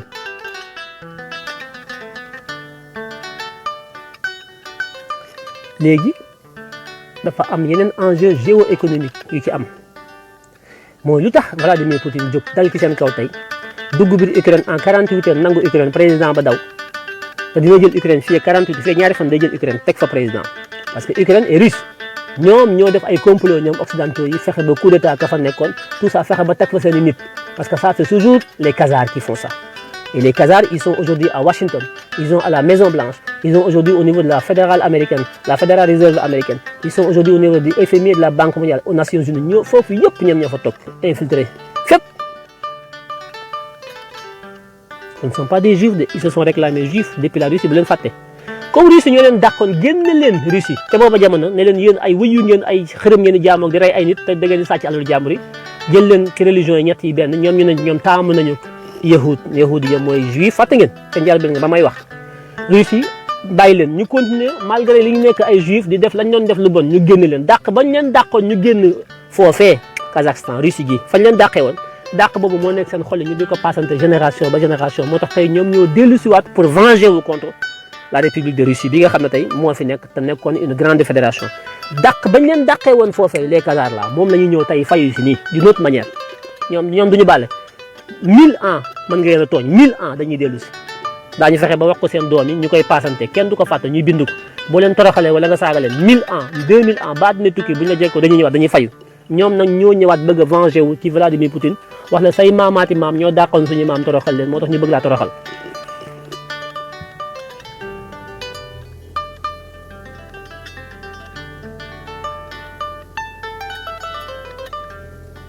il est encore là-bas on ne sait pas où il est. Il y en a qui disent qu'il est en Pologne, il y en a qui disent qu'il est là-bas. Kenn xamul fu mu ne. wóorul de am na ñu ne génn exfiltré nañ ko ba mu dem Pologne am na ñu ne mi ngi ci biir dëkk ba mais fii ak ñaari fan moom dana leer loolu moom du problème de genax ak muus la rek genax ak muus léegi mu leer léegi genax ji jàpp léegi muus mi jàpp genax ji wala moom loolu moom bu ñu ci warante bu fa nekkee baax na bu fekkee génn baax na waaye moom léegi mu leer. bi loolu amee gis ngeen li xew barki démb ñu ne léegi dañuy sanctionner Russie bi ma ko waxee sama benn xarit ñu wax ma ils vont faire des sanctions yii Poutine a pris des risques ma ne ko ils ne pourront prendre que des sanctions économiques et financières ils ne prendront jamais le risque de l'affronter militairement. mu ne ma xam ma ne ko waaw ma ne ko kenn du ko attaquer militairement daañu ko sanctionner économiquement ak financièrement heureusement que Vladimir Poutine a préparé tout ça. mu ne ma oui mais ils vont peut-être l'enlever du système SWIFT. Le système SWIFT, c'est le système intégré là, informatique qui permet quand même de faire des transactions financières et monétaires à travers le monde de façon électronique. Le système SWIFT, là, ce sont les Khazars qui l'ont créé encore. Ils ont créé le dollar, ils ont créé SWIFT aux États-Unis. C'est l'arme de guerre la plus puissante au monde. C'est une grave bombe atomique, le système SWIFT. Parce que les transactions financières, tous les virements interbancaires, il faut les faire. Les internationaux, il faut les faire. Le link. léegi buñ la débranché rek moo def benn transaction xam nga loolu moo gën a garaaw bombe atomique léegi ñoom ci loolu dañ ciy xeex moo tax France téye suñu monnaie franc CFA na moom du ko bàyyi ba Côte d'Ivoire ne day fipp ak bëgg gis nga dañoo jékki-jékki rek tëj robinet banque centrale Mali gis nga ñi ngi xeex ak France day xool Mali fii ak quelques jours dootu amati monnaie wala ñu sotti fa monnaie bu bari franc CFA créer inflation Sékou Touré ba mu saboté France dal ki dañoo créé inflation Guinée jël ay billets yu bari sotti ko fa monnaie dafa am solo monnaie c'est un instrument de souveraineté la monnaie c'est fondamental moo tax ku naan France moo war a yee suñu monnaie mënuñu ko yow xamuloo lan mooy souveraineté xamuloo lan mooy moom sa bopp xamuloo danger bi nekk ci sa monnaie sa monnaie sa koppar bopp am réew yor ko amul benn réew ci àdduna bu moom boppam bu bëgg a dem bu xam boppam bu nekk nit réew moo xam ne ay nit ñoo fay dund laa waxuma ay làppato de yuy dénkaane seen monnaie di ko bàyyee France wala kenn xalaatuñ ko moo tax la question de la monnaie le débat sur le franc CFA est un débat de souveraineté dañu war a jël suñu monnaie moom ko France daf ci war a génn parce que tey Sénégal dëkk bu ci yëngu mais lan la leen xoqatale France li mu xoqatale pays africains yëpp mooy le franc CFA dëkk Afrique yi nga xam dañu am franc CFA loolu moo tax France mënut a xoqatal Guinée gi ñu jag Guinée Sénégal a gën a développé mais Guinée France mënuñ ci Guinée dara da ngay dégg fa Emmanuel Macron wax Doumbouya ma ca Guinée coup d'état da ngeen dégg mu wax ci waxu ci da ngeen dégg mu wax ci du ci wax parce que Guinée mu dem ak mu ñàkk dem seen monnaie lañ yore kenn mën leen a téye mais ñun Côte d'Ivoire ba muy coow dañoo saboté monnaie bi parce que français yi nekk ca conseil d'administration ba monnaie bi ñu ngi koy defaree France chamalière nga yor sa monnaie ñu koy defaree France nga jël sa conseil d'administration bi nga xam ne mooy discuter les questions d'orientation stratégique sur la monnaie au niveau donc du conseil d'orientation stratégique de la Banque centrale des États de l'Afrique de l'Ouest nga ne fa cëpp ab français teg ko fa ngay wax muy wax ba pare décision yi ñu fa jël ce sont des décisions à l'unanimité mooy lan mooy ñun pays Afrique zone franc CFA bi yëpp di 8 xaw ma 7 pays bu ñu newoon ñun fii la ñu jëm lii lañ bëgg ci monnaie bi France bu nee d'accord ci loolu du sotti benn pays bu ne d'accord du sotti décision yi dañ koy jël ci manko ñun ñëpp d'accord bu ci kenn nee d'accord mu du sotti y compris France bi nga xam ne du pays africain waaye ma nga ca biir conseil d'administration ba ca biir conseil d'orientation stratégique bi nga xam ne fa la ñuy définir les stratégies bi ñu war a taxawal ci suñu monnaie pour développer suñu industrialisation développer suñu production développer suñu exportation engranger des devises financer notre développement ñu jël France ne ko dëgg ci biir nga xam ne bu nee déet dara du sotti bu ñëpp Afrique pays africains yi bokk franc CFA bi yëpp bu ñu nee waaw France ne d'accord ma dañ koy teg ci suuf ndax dañoo décider ne à l'unanimité te France moo xeex ne décision yi nañ ko jël à l'unanimité au lieu mu ne nañ ko jël à la majorité parce que bu ñu ko jëlee à la majorité su France bañee yeneen dëkk yi d'accord bu ñu amee majorité mu jàll mais France dafa xeex ne kenn du ko jël à la majorité dañ ko jël à l'unanimité mooy lan mooy damaa am droit de veto su ngeen d'accord yéen 8 pays zone franc yëpp te man d'accord mu du sotti loolu mooy majorité loolu mooy unanimité mooy droit de veto fu ngeen dégg unanimité rek mooy droit de veto kenn ku ne am nga droit de veto.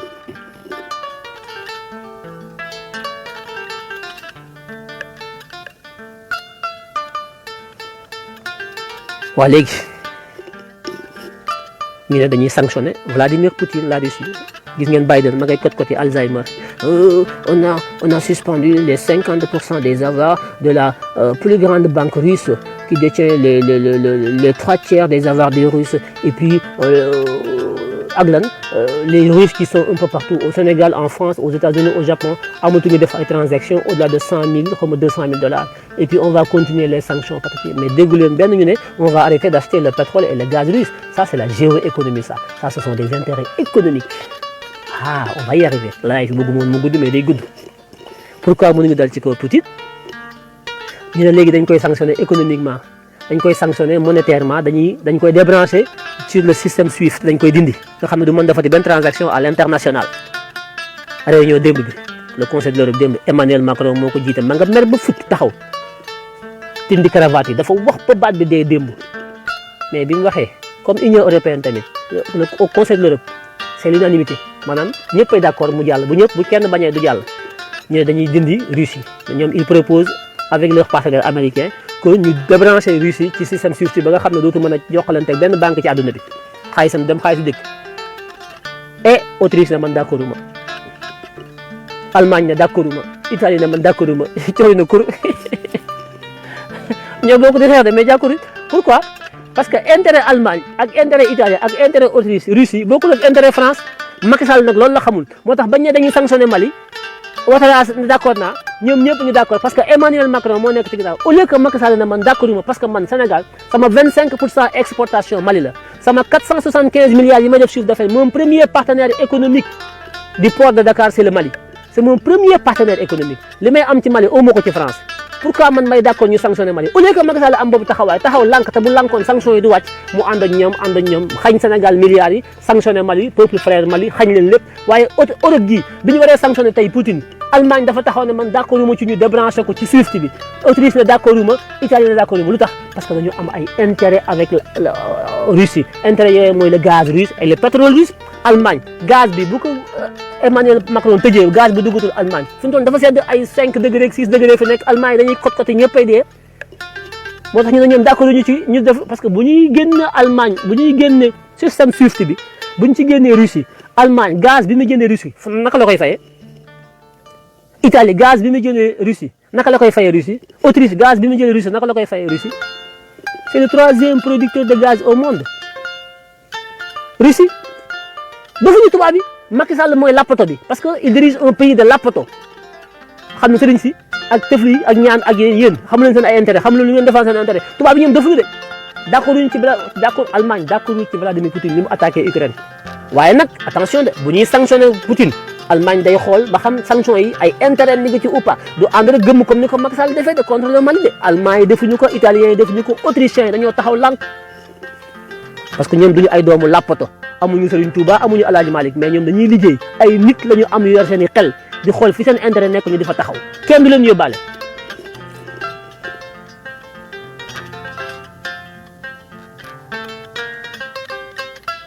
Poutine def bu ngeen di bloqué Swift bi muy bloqué du bloqué gaz bi sax parce que boo bloqué Swift bi dootu la jaay gaz moom du bloqué sax gaz bi jërul muy tëj robinet bi parce que gaz bi ak Swift bi ñoo ànd.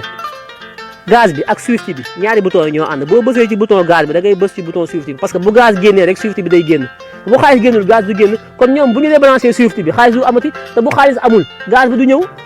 moom du tëj dara sax moom robinet yi da koy bàyyi noonu rek gars yi robinet bi da koy ubbi rek mu xelli boo laalee boo bësee ci bouton Swift bi rek robinet bi ubbi ko boo tëjee Swift bi robinet bi tëju amul dem dikk ñoom defuñu tubaab bi xam nañ seen intérêt tubaab bi defuñu ñun ñooy ay dof ñun ñooy làppato yi ñun ñooy làppato yi mais tubaab bi duñu ay làppato gazu Algérie dañ koo ñemee laal Algérie Algérie ak Moscou ànd Algérie di sot Algérie ngay fecc fi mu toll nii Algérie xeex bi da koo neex ba nga xam ne Algérie ngay fecc moom Algérie dafa woote sabar di ko maye ci lii ñoom ña ngay toog di xaar di korkoral seen gaz France ñemewu leen a fëgg su leen France laale dañoo xam ne lépp dëgg la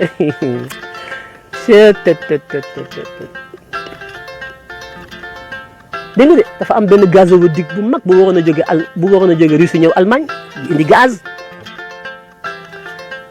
indi gaz yooyu yëpp léegi dañ koy remettre en jeu loolu lépp léegi dañ koy xoolaat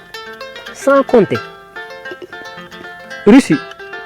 dafa am aussi lu muy dugal ci àdduna bi lu bëree bëri Ukraine gii nga xam ne les terres ukrainiennes yéen ñëpp xam ngeen terres yi c'est des terres fertiles ci agriculture ci wàllu lépp loo xam ne dafa laal ci blé bi farine bi dans le monde yooyu yëpp lay impacté l'agroalimentaire mondial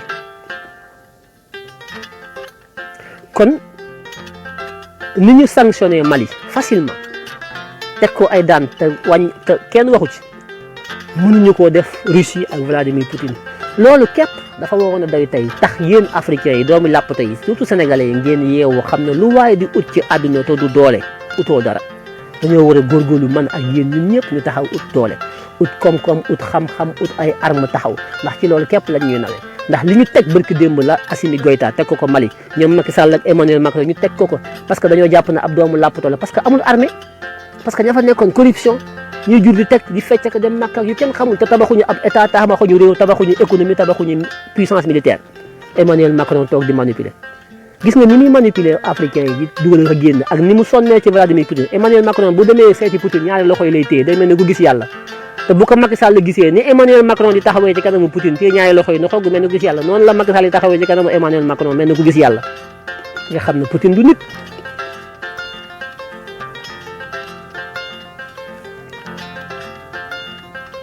moo tax ñu naan waaw il faut pas compter sur le Poutine yéen a ngi wax France di dal ci kaw Poutine vous n'avez rien compris booy xeex te amoo doole il faut nga am ku la jàppale ci ginnaaw adduna bi dañoo ëppante doole te nit ñi yërëmuñu kenn boo bëggee xeex yow képp te amoo doole doo ci génn il faut nga am ku la jàppale ci ni nga bëgg yow mooy moom sa bopp bu la Russie mën a jàppale ci nga moom sa bopp ci France da ngay ànd ak moom Paul Kagame dafa ànd ak américains yi ñoo ko jàppale Paul Kagame mi ngeen wax Rwanda dañoo jàpp ci mbagg yi de américains yi ñoo ko ngemb moo tax mu mën a def li muy def bu ko américains yi ngembul woon jóge na fa bu yàgg amul benn pays africain actuellement boo xam ne bu amul ay ñu ko baakab ci ginnaaw téye ko jàppale ko militairement duñ ko fa fekk dañ koy xool Xadaafi yi ëppoon doole ëppoon alal dañ ko rey jële buum ko fa mujjul fenn loolu lépp Poutine xam na ko loolu lépp ay tappale la léegi nag Poutine da leen a jekku ci ay fen yu ñu fen Irak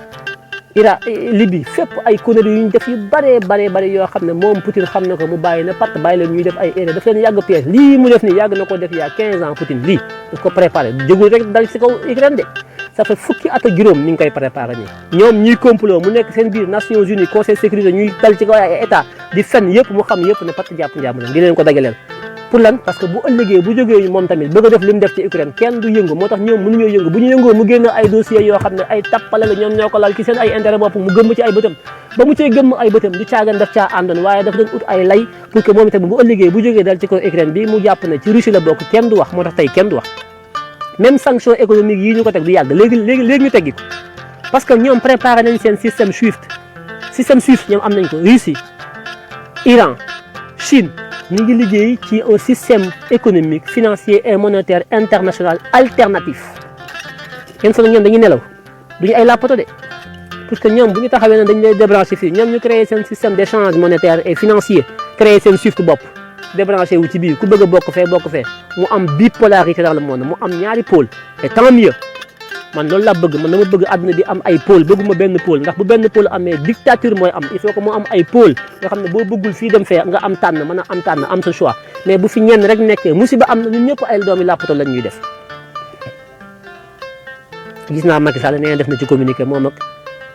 xaw ma kan am na ko moom le président xaw ma nan de la commission africaine xaw ma nan Macky Sall au lieu mu wax moom kese waaye da cee laaxaale ko moom du assumé te Emmanuel Macron moo koy pousse pour mu wax ma ne xoolal doomu làppato bi maa ngay waxati naan xaw ma lan patati patata nañ dem Nations Unies nañ respecté droit Ukraine nu ñu respecté droit Ukraine n'est pas un état souverain parce que le processus donc de ratification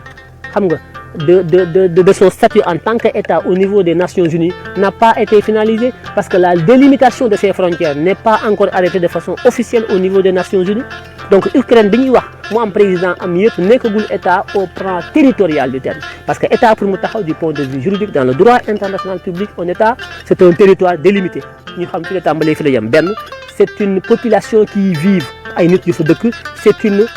norme juridique une constitution ak ay lois yu fay nekk di dox ñett yi mooy réunir pour que État am c'est la définition d'un État au niveau du droit international public un État c'est une population un territoire et une norme juridique un droit Ukraine amagul territoire bu ñu limité officiellement ces frontières ne sont pas encore arrêtées définitivement officiellement au regard des textes qui reconnaissent en fait les États sur le plan donc de leur limitation au niveau des Nations Unies c'est pas encore ratifié c'est pas encore parachevé.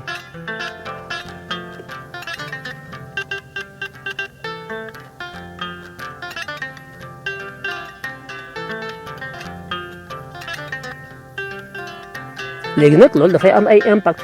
l'enjeu la nouvelle tournure xew-xew bi am Russie nii dafay yëkkati nag léegi yeneen i problème mooy gazu Sénégal bi gazu Qatar bi gazu Algérie bi gazu Arabie Saoudite ak pétrole bi léegi dafa am ay enjeu bi coole amee bourse yi commencé nañ chuter prix du pétrole bi day ñëw yéeg léegi te pétrole bi su yéegee gaz bi yéeg lépp ay yéeg parce que ce sont des produits yoo xam ne transversaux gaz pétrole amul lu ñu def te duñ ko dugg ñu ngi fépp la ñu dugg ñoom c'est des produits yoo xam ne ça traverse donc bu ñu yéegee day am impact sur toutes les productions léegi bu ñu ko sanctionné li ñu daan dugal ci gaz Europe li ñu daan dugal ci Europe pétrole dafay wàññeeku kon day am manquement boobu léegi européens yi naka lañ koy combler fu ñu koy jëlee ñu ne il faut Arabie Saoudite il faut donc les pays producteurs de pétrole ñu yokk seen production de pétrole pays yi pour produire gaz il faut que ñu yokk seen production de gaz pour que la ñu manqué fële ñu mën ko jëlee fee pays yooyu leen déet ñun duñu yokk suñu production de gaz ah Arabie Saoudite ñoom pare wuñu pour yokk ak ay Qatar ak yooyu ñoom pare wuñu pour yokk seen gaz de ñooñu lu tax ñu ne ñun amuñu capacité déjà pour yokk suñu gaz parce que Russie infrastructure yi mu am usine pour defar gaz ñun amuñu temps pour defar ko fi pour yokk benn ñaareel bi ñoom amuñu intérêt pour yokk production gaz bi xam nga lu tax parce que suñ koy yokkee production bi prix yi du yéeg mais su amee pénurie nii prix yi day yéeg gis nga Européens ils seront obligés maintenant d'acheter le gaz saoudien ou le gaz qatari ou le gaz algérien via donc des trusses yu ñu ubbi en Suisse parce que l'Algérie ne vend pas son gaz à la France directement la France maintenant c'est trouver des moyens avec donc des trusses des sociétés écrans suisses qui achètent le gaz donc algérien pour le compte de la France mais de façon cachée la France n'y figure pas donc ñoom nee nañ duñu yokk seen production dañ ko niñ doon produire moom la ñuy produire pourquoi parce que dañoo lay na ñoom benn lay bi ñu lay mooy ñoom dañ ne amuñu mun ñu fa defar ay usines yoo xam ne day tax production bi yokk benn ñaareel bi ñu ne yéen tubaab yi temps yi da ngeen a commencé jël ay mesures yu bees sur la protection de l'environnement mooy lan mooy dañuy def la reconversion vers l'énergie propre ba léegi dañu commencé bëgg a délaisser gaz bi ak pétrole bi bëgg léegi gars yi di dem sur des investissements yoo xam ne dafay dem dans le sens donc de produire donc de l'énergie propre donc dañu bëgg léegi wàññi pétrole wàññi gaz ba léegi contrat yi ñu am ak pays producteurs pétrole et gaz yi contrat yi léegi dañ koy limiter Qatar mi ngi xëccoo pour am contrat de production de gaz à l'Union européenne pour 25 ans Union européenne lànk ne ko mënuñu la ko defal parce que ñun dañu bëgg a génn ci gaz pétrole yëpp Qatar xëccoo ñu lànk parce que Qatar dafa bëgg pour mu def ay investissement dafa bëgg a am donc des projections dafa bëgg a am des contrats yu 25 ans nga xam di nga mën a defal usine di nga mën a yokk di nga am ay perspectives di nga mën a planifier Union européenne na ko déedéet ñun mënuñu laa defal contrat wu 25 ans nga ñu jaay gaz parce que ñun balaa boobu bëgg nañ génn ci gaz ut ay yeneen i moyens pour chauffer pour yoo xam du nekk gaz Qatar pousse Union européenne na pat léegi nag coow li am nag bi coow li amee nag Allemagne léegi dafa soxla gaz France ñoom ñëpp dañu soxla gaz te Poutine bu téyee gaz am léegi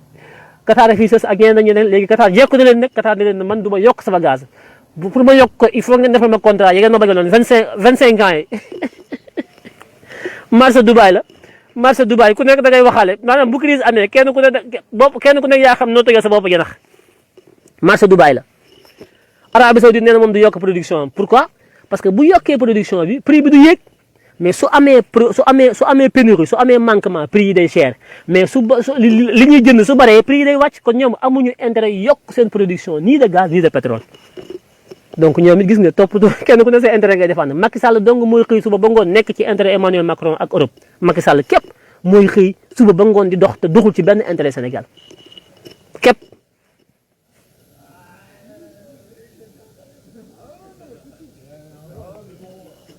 fuñ jëm fan lañ jëm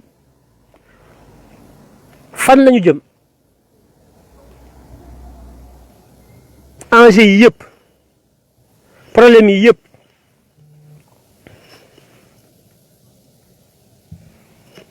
àdduna bi tourné ñun xamuñu lu xew yëguñu lu xew ña ngay fecc ña ngay way ña ngay jël ay suuf di ko jox ay footballeur ñaan coupe du monde bi statu 156 milliards ña ngay pamti ña ngay yëguñu lu xew ay man fan lañu jëm damay laaj fuñ jëm gis ngeen xale yi ci Ngor tey intifada ga fa amoon sànni xeer toj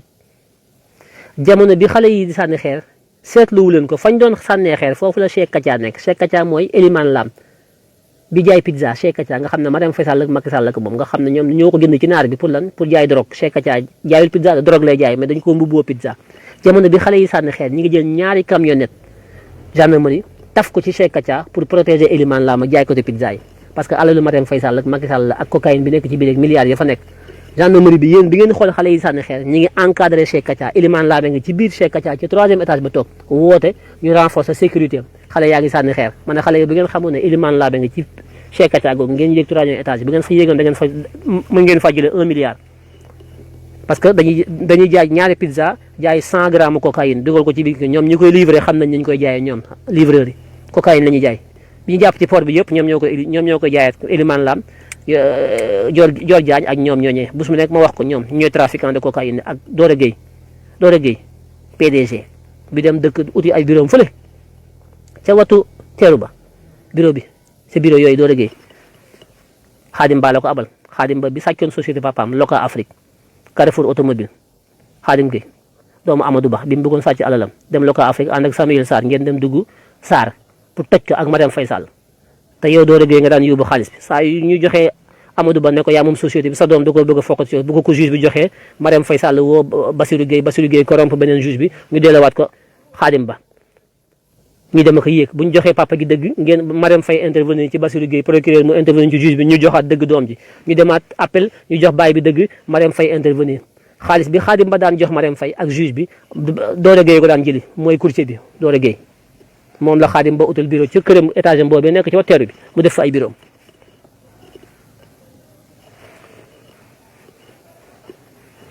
ngeen ne kenn du ko wax réew maa ngi dox tout va bien Macky Sall yàlla na fi yàgg macha allah moo ñu jik moo indi coupe bi moo indi lee da ngeen xam ne lépp dëgg la yàggatul seen nouvel ordre mondial bokkul ak nouvel ordre mondial Vladimir Poutine yow Macky Sall yow tu es dans le viseur yow yaa ngi ci viseur de Vladimir Poutine yow na nga ko xam na leer nañ yow moom sa bakkan mi ngi ci xottu gerte yow Macky Sall da nga xam ne Poutine du ñeexum ñebbe Emmanuel Macron moo lay fonto di la pousse ngay génne def ay déclaration yow xamoo kuy Vladimir Poutine wallahi xamoo kuy Poutine demal rek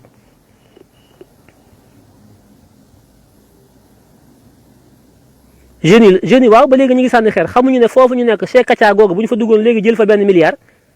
Elimane Lam nga ca kaw di trafiqué ñu jaay drogue ak ñaan pizza lañu jaay ñu pizza de da ngeen a mas a gis ku jaay Elimane Lam jaay pizza Elimane Lam jaay pizza taxu koo jóg de cocaïne la ñuy jaay tuddee ko pizza chez Kacha bu fa xale yi yéegoon léegi far fa milliard bi ngeen sànni xeer bi affaire bi soo commencé ñaari camion gendarme lañ jël teg ko ci buntu chez pizza pour protéger ko parce que milliards yi nekk foofu moo tax ak cocaïne ba fa ne Moussa Fall la joxe ordre yi Moussa Fall le haut commandant de la gendarmerie xaritu Dior Diagne dil rek cocaïne rek sexe drogue ak cocaïne moom moo Macky Sall lay kàpp bi ci kaw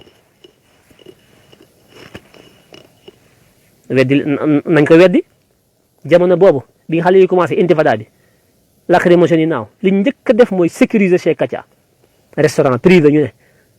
ne Elimane Lam ko jom pizza lay jaay Elimane Lam di nga xam ne moom dafa am ay action ba am ay action ci ay club de foot en France nekk dans le comité exécutif de la fédération sénégalaise de foot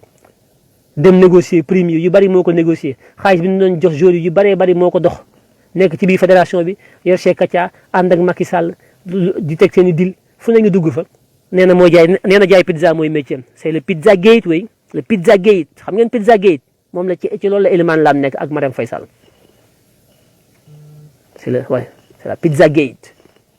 ñu ne daal ñun la ñu nax quoi pizza mooy seen métier jaay ko te pizza mooy seen métier quoi ñu ne ñoom jaay pizza mooy seen métier c'est très bien comme ay làppato ngeen ko seqal comprendre rien du tout boo waxee ñu naan yaa ngi sos yow da ngaa ñeme yàlla yow li ngay wax kat peut-être parce que ay doomi làppato la da nga leen di bëgg a dimbali mais dimbali wuñu seen bopp gone yooyu di sànni xeex di xeex bu ñu yéegoon ci Elimane Lam génn fa milliard léegi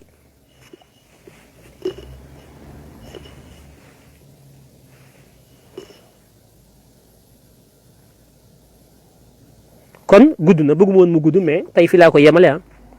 dinaa ñëwaat encore sur les autres développements parce que affaire Russie bi mën nañ jàng lu bëree bëri mais lépp kenn mënu ko def ci live parce que day metti day gudd mais daañ ci ñëwaat gën ko yaatal parce que bu guddee ñu bëri duñ ko mën a seetaan live bi mais loolu lañ ne woon daal daañu ko indi ñun ci suñu contribution expliquer leen à peu près ngeen xam cosaan li fi mu jógee ak ba agsi fii ak fi ñu jëm su ma ñëwaatee nag damay continuer léegi indi les perspectives les conséquences aussi bien négatives que positives ah parce que à toute chose malheur est bon xew lépp loo gis ci àdduna bu xewee dana am lu baax lu cay jóge dana am lu bon lu cay jóge c'est ça la vie il ne faut pas avoir peur il faut oser il faut aller à l'affront il faut avoir du courage soit on gagne soit on perd si on gagne tant mieux si on perd c'est pas la fin du monde si on survit ok si on meurt nous ne serons pas les premiers à mourir il y a tellement de gens qui sont morts en tentant des choses qui nous servent aujourd'hui li ngeen fi gis yu bari tey ñu di ko jëfandikoo ñi ko créé inventé ko osé ñoom ñëpp ñu ci bari dañoo dee il faut que ñu xam ne dund dee mooy njëgam il faut que ñu xam ne dee dund mooy njëgam il faut que ñu am fit takk suñu fit yi pare pour xeex ak Macky Sall xeex ak képp ku ñuy lor bu ñu kenn xutba bu ñu kenn layamee ay yàlla baax na ay jàmm ki ay naxaate la mag ñi dañoo toog ci alalu réew mi toog ci géej gi dañu nax xale yi gis ngeen yéen a génn ci mbedd mi sànni xeer xale yi fépp leen na réew mi tàkk laa la wax pour que li ñëpp bokk ñëpp jot ci tant que xale yi amu leen ay kër yu ngeen dëkk amu leen liggéey amu leen njàng tant que mun leen am li ngeen bëgg na mag ñëpp dee na réew mi tàkk jëppit na ku nekk jël sa fetel man maa ko wax ñëpp dañuy bokk yam ci li ñu bokk wala ñu reyante ku man sama ram rey loolu moo am Europe moo am fépp Poutine loolu lay def kenn du ko rey nee na Russie j'ai pris énormément de risques dugg Ukraine dal ci kawam parce que adduna bi yëpp mën nañ ma dal mais préparé wu naa natt naa risques yi may jël pour mën a pour ngeen mën a dund waaye tamit natt naa risque yi nga xam ne bu ma ko jëlul ndax ragal seen li ngeen di xeeb xus néew mën ngeen koo ñàkk àdduna lépp risque la natt naa seen yàccaaral toog bañ a def dara lan la ñuy jural waaye natt naa tamit ñu jóg taxaw xeex lan la ñuy jural ñaar yëpp bi ma ko nattee jàpp naa ne xeex moo ëpp njariñ comme risque que bañ a xeex ndax boo bañee xeex ñu jàpp la jaam te bëgguma ngeen nekk jaam parce que yéen seen i maam ay noble ngeen yéen vous êtes les petits-fils des tsars les tsars russes ñooñu ay noble lañu moo tax man damay xeex pour dee ànd leen ak man ñu ànd ak moom ñun nag ñun ay doomi làppato lañu ay maamu yelwaan kat rek ndagar wala ki taaxuraan la ñu am ki ak fompi tànki sëriñ ak foqi baaraamu sëriñ ak joxe addiya maam yooyu la ñu am ñun demuñu fenn tojuñu fenn voilà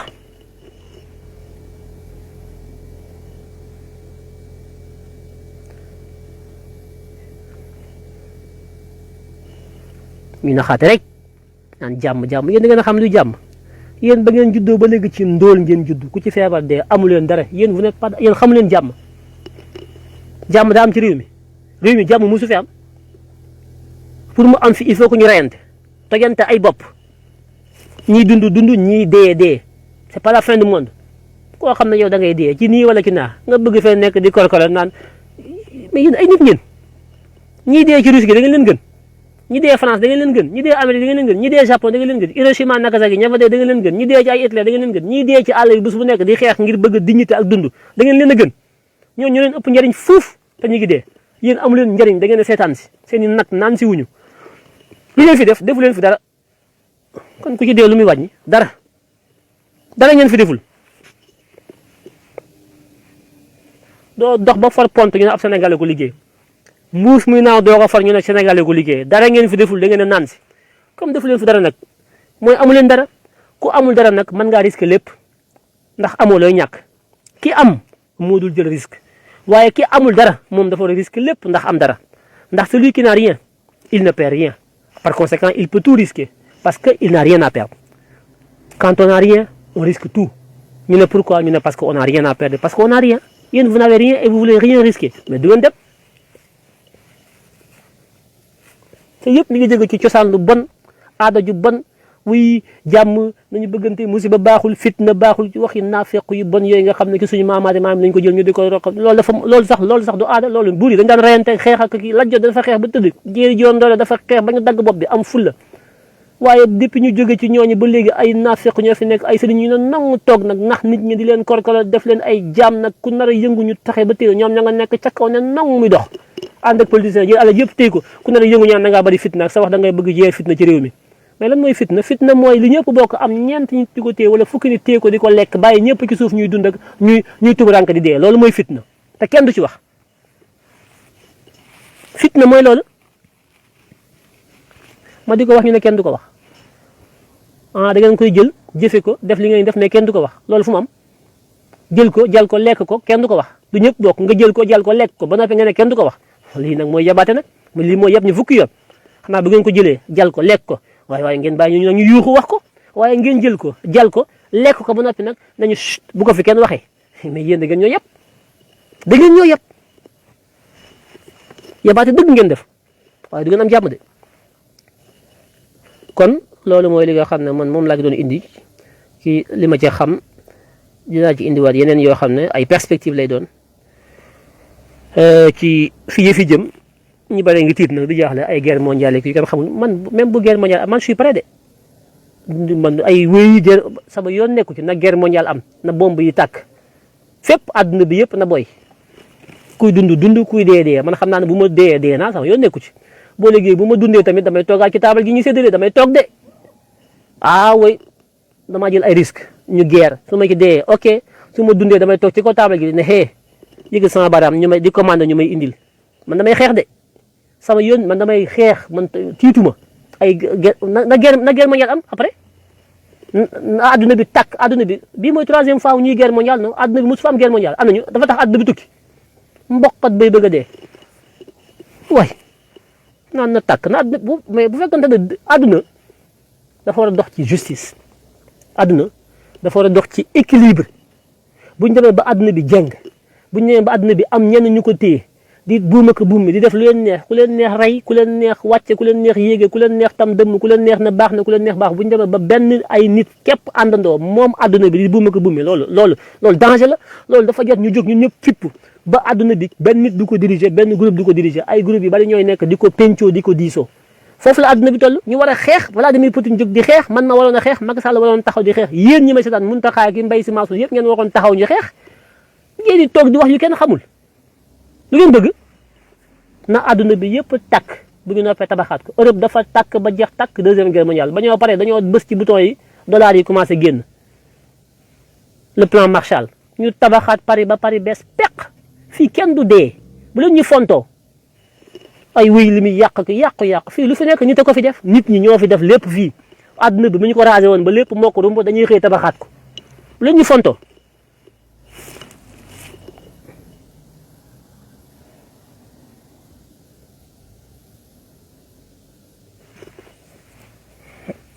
lii nag doo ko dégg TFM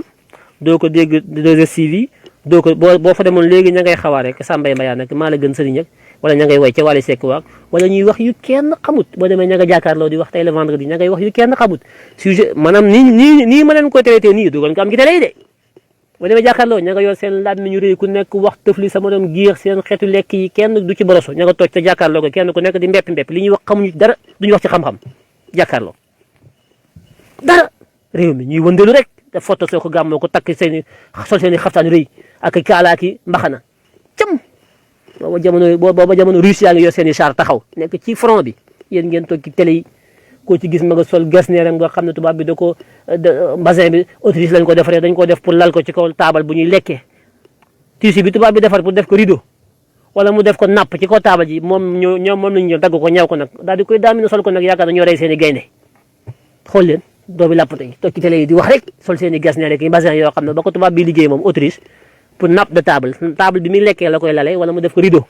yow nga sol ko yow nga ñaw ko sol di duufale ko di jaay na yow daal yaay ak naan man naandite la naandite da ngay xool lii da ngay seet lii da ngay seet lii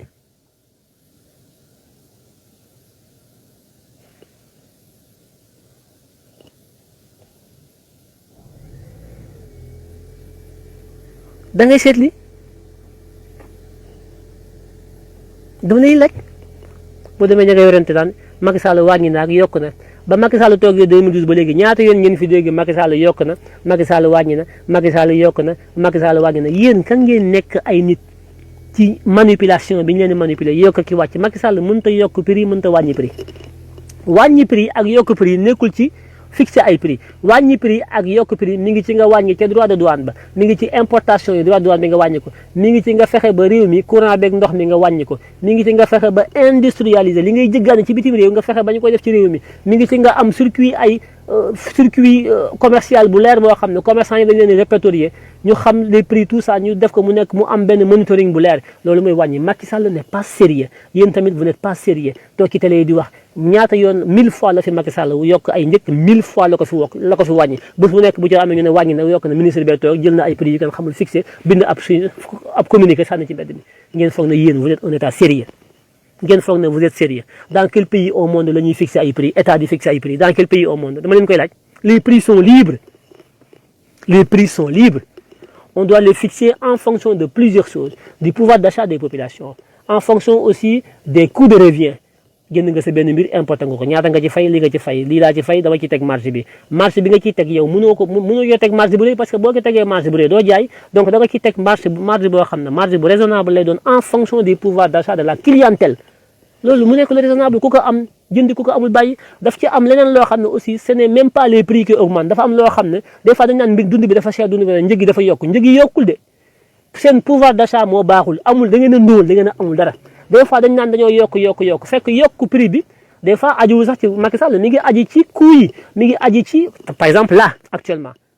nii crise bi chute yi bourse yi tout ça blé bi en Ukraine tout ça day am répercussion ci mburu mi farine bi ñëw da ngeen koy amuleen farine da ngeen koy importer donc bu ñëwee day yokk donc yokk boobu tamit commerçant bi da koy répercuter ci prix bi donc prix boobu c'est pas Macky Sall ce sont des répercussions des coûts qui fluctuent en fonction des moments et de la situation de crise kooku benn explication la ci luy yokk ci réew mi beneen yokk bi tamit daf mën na jóge ci taxes yi état bi teg mën na tax mbiri yokk beneen yokk bi mën na jóge ci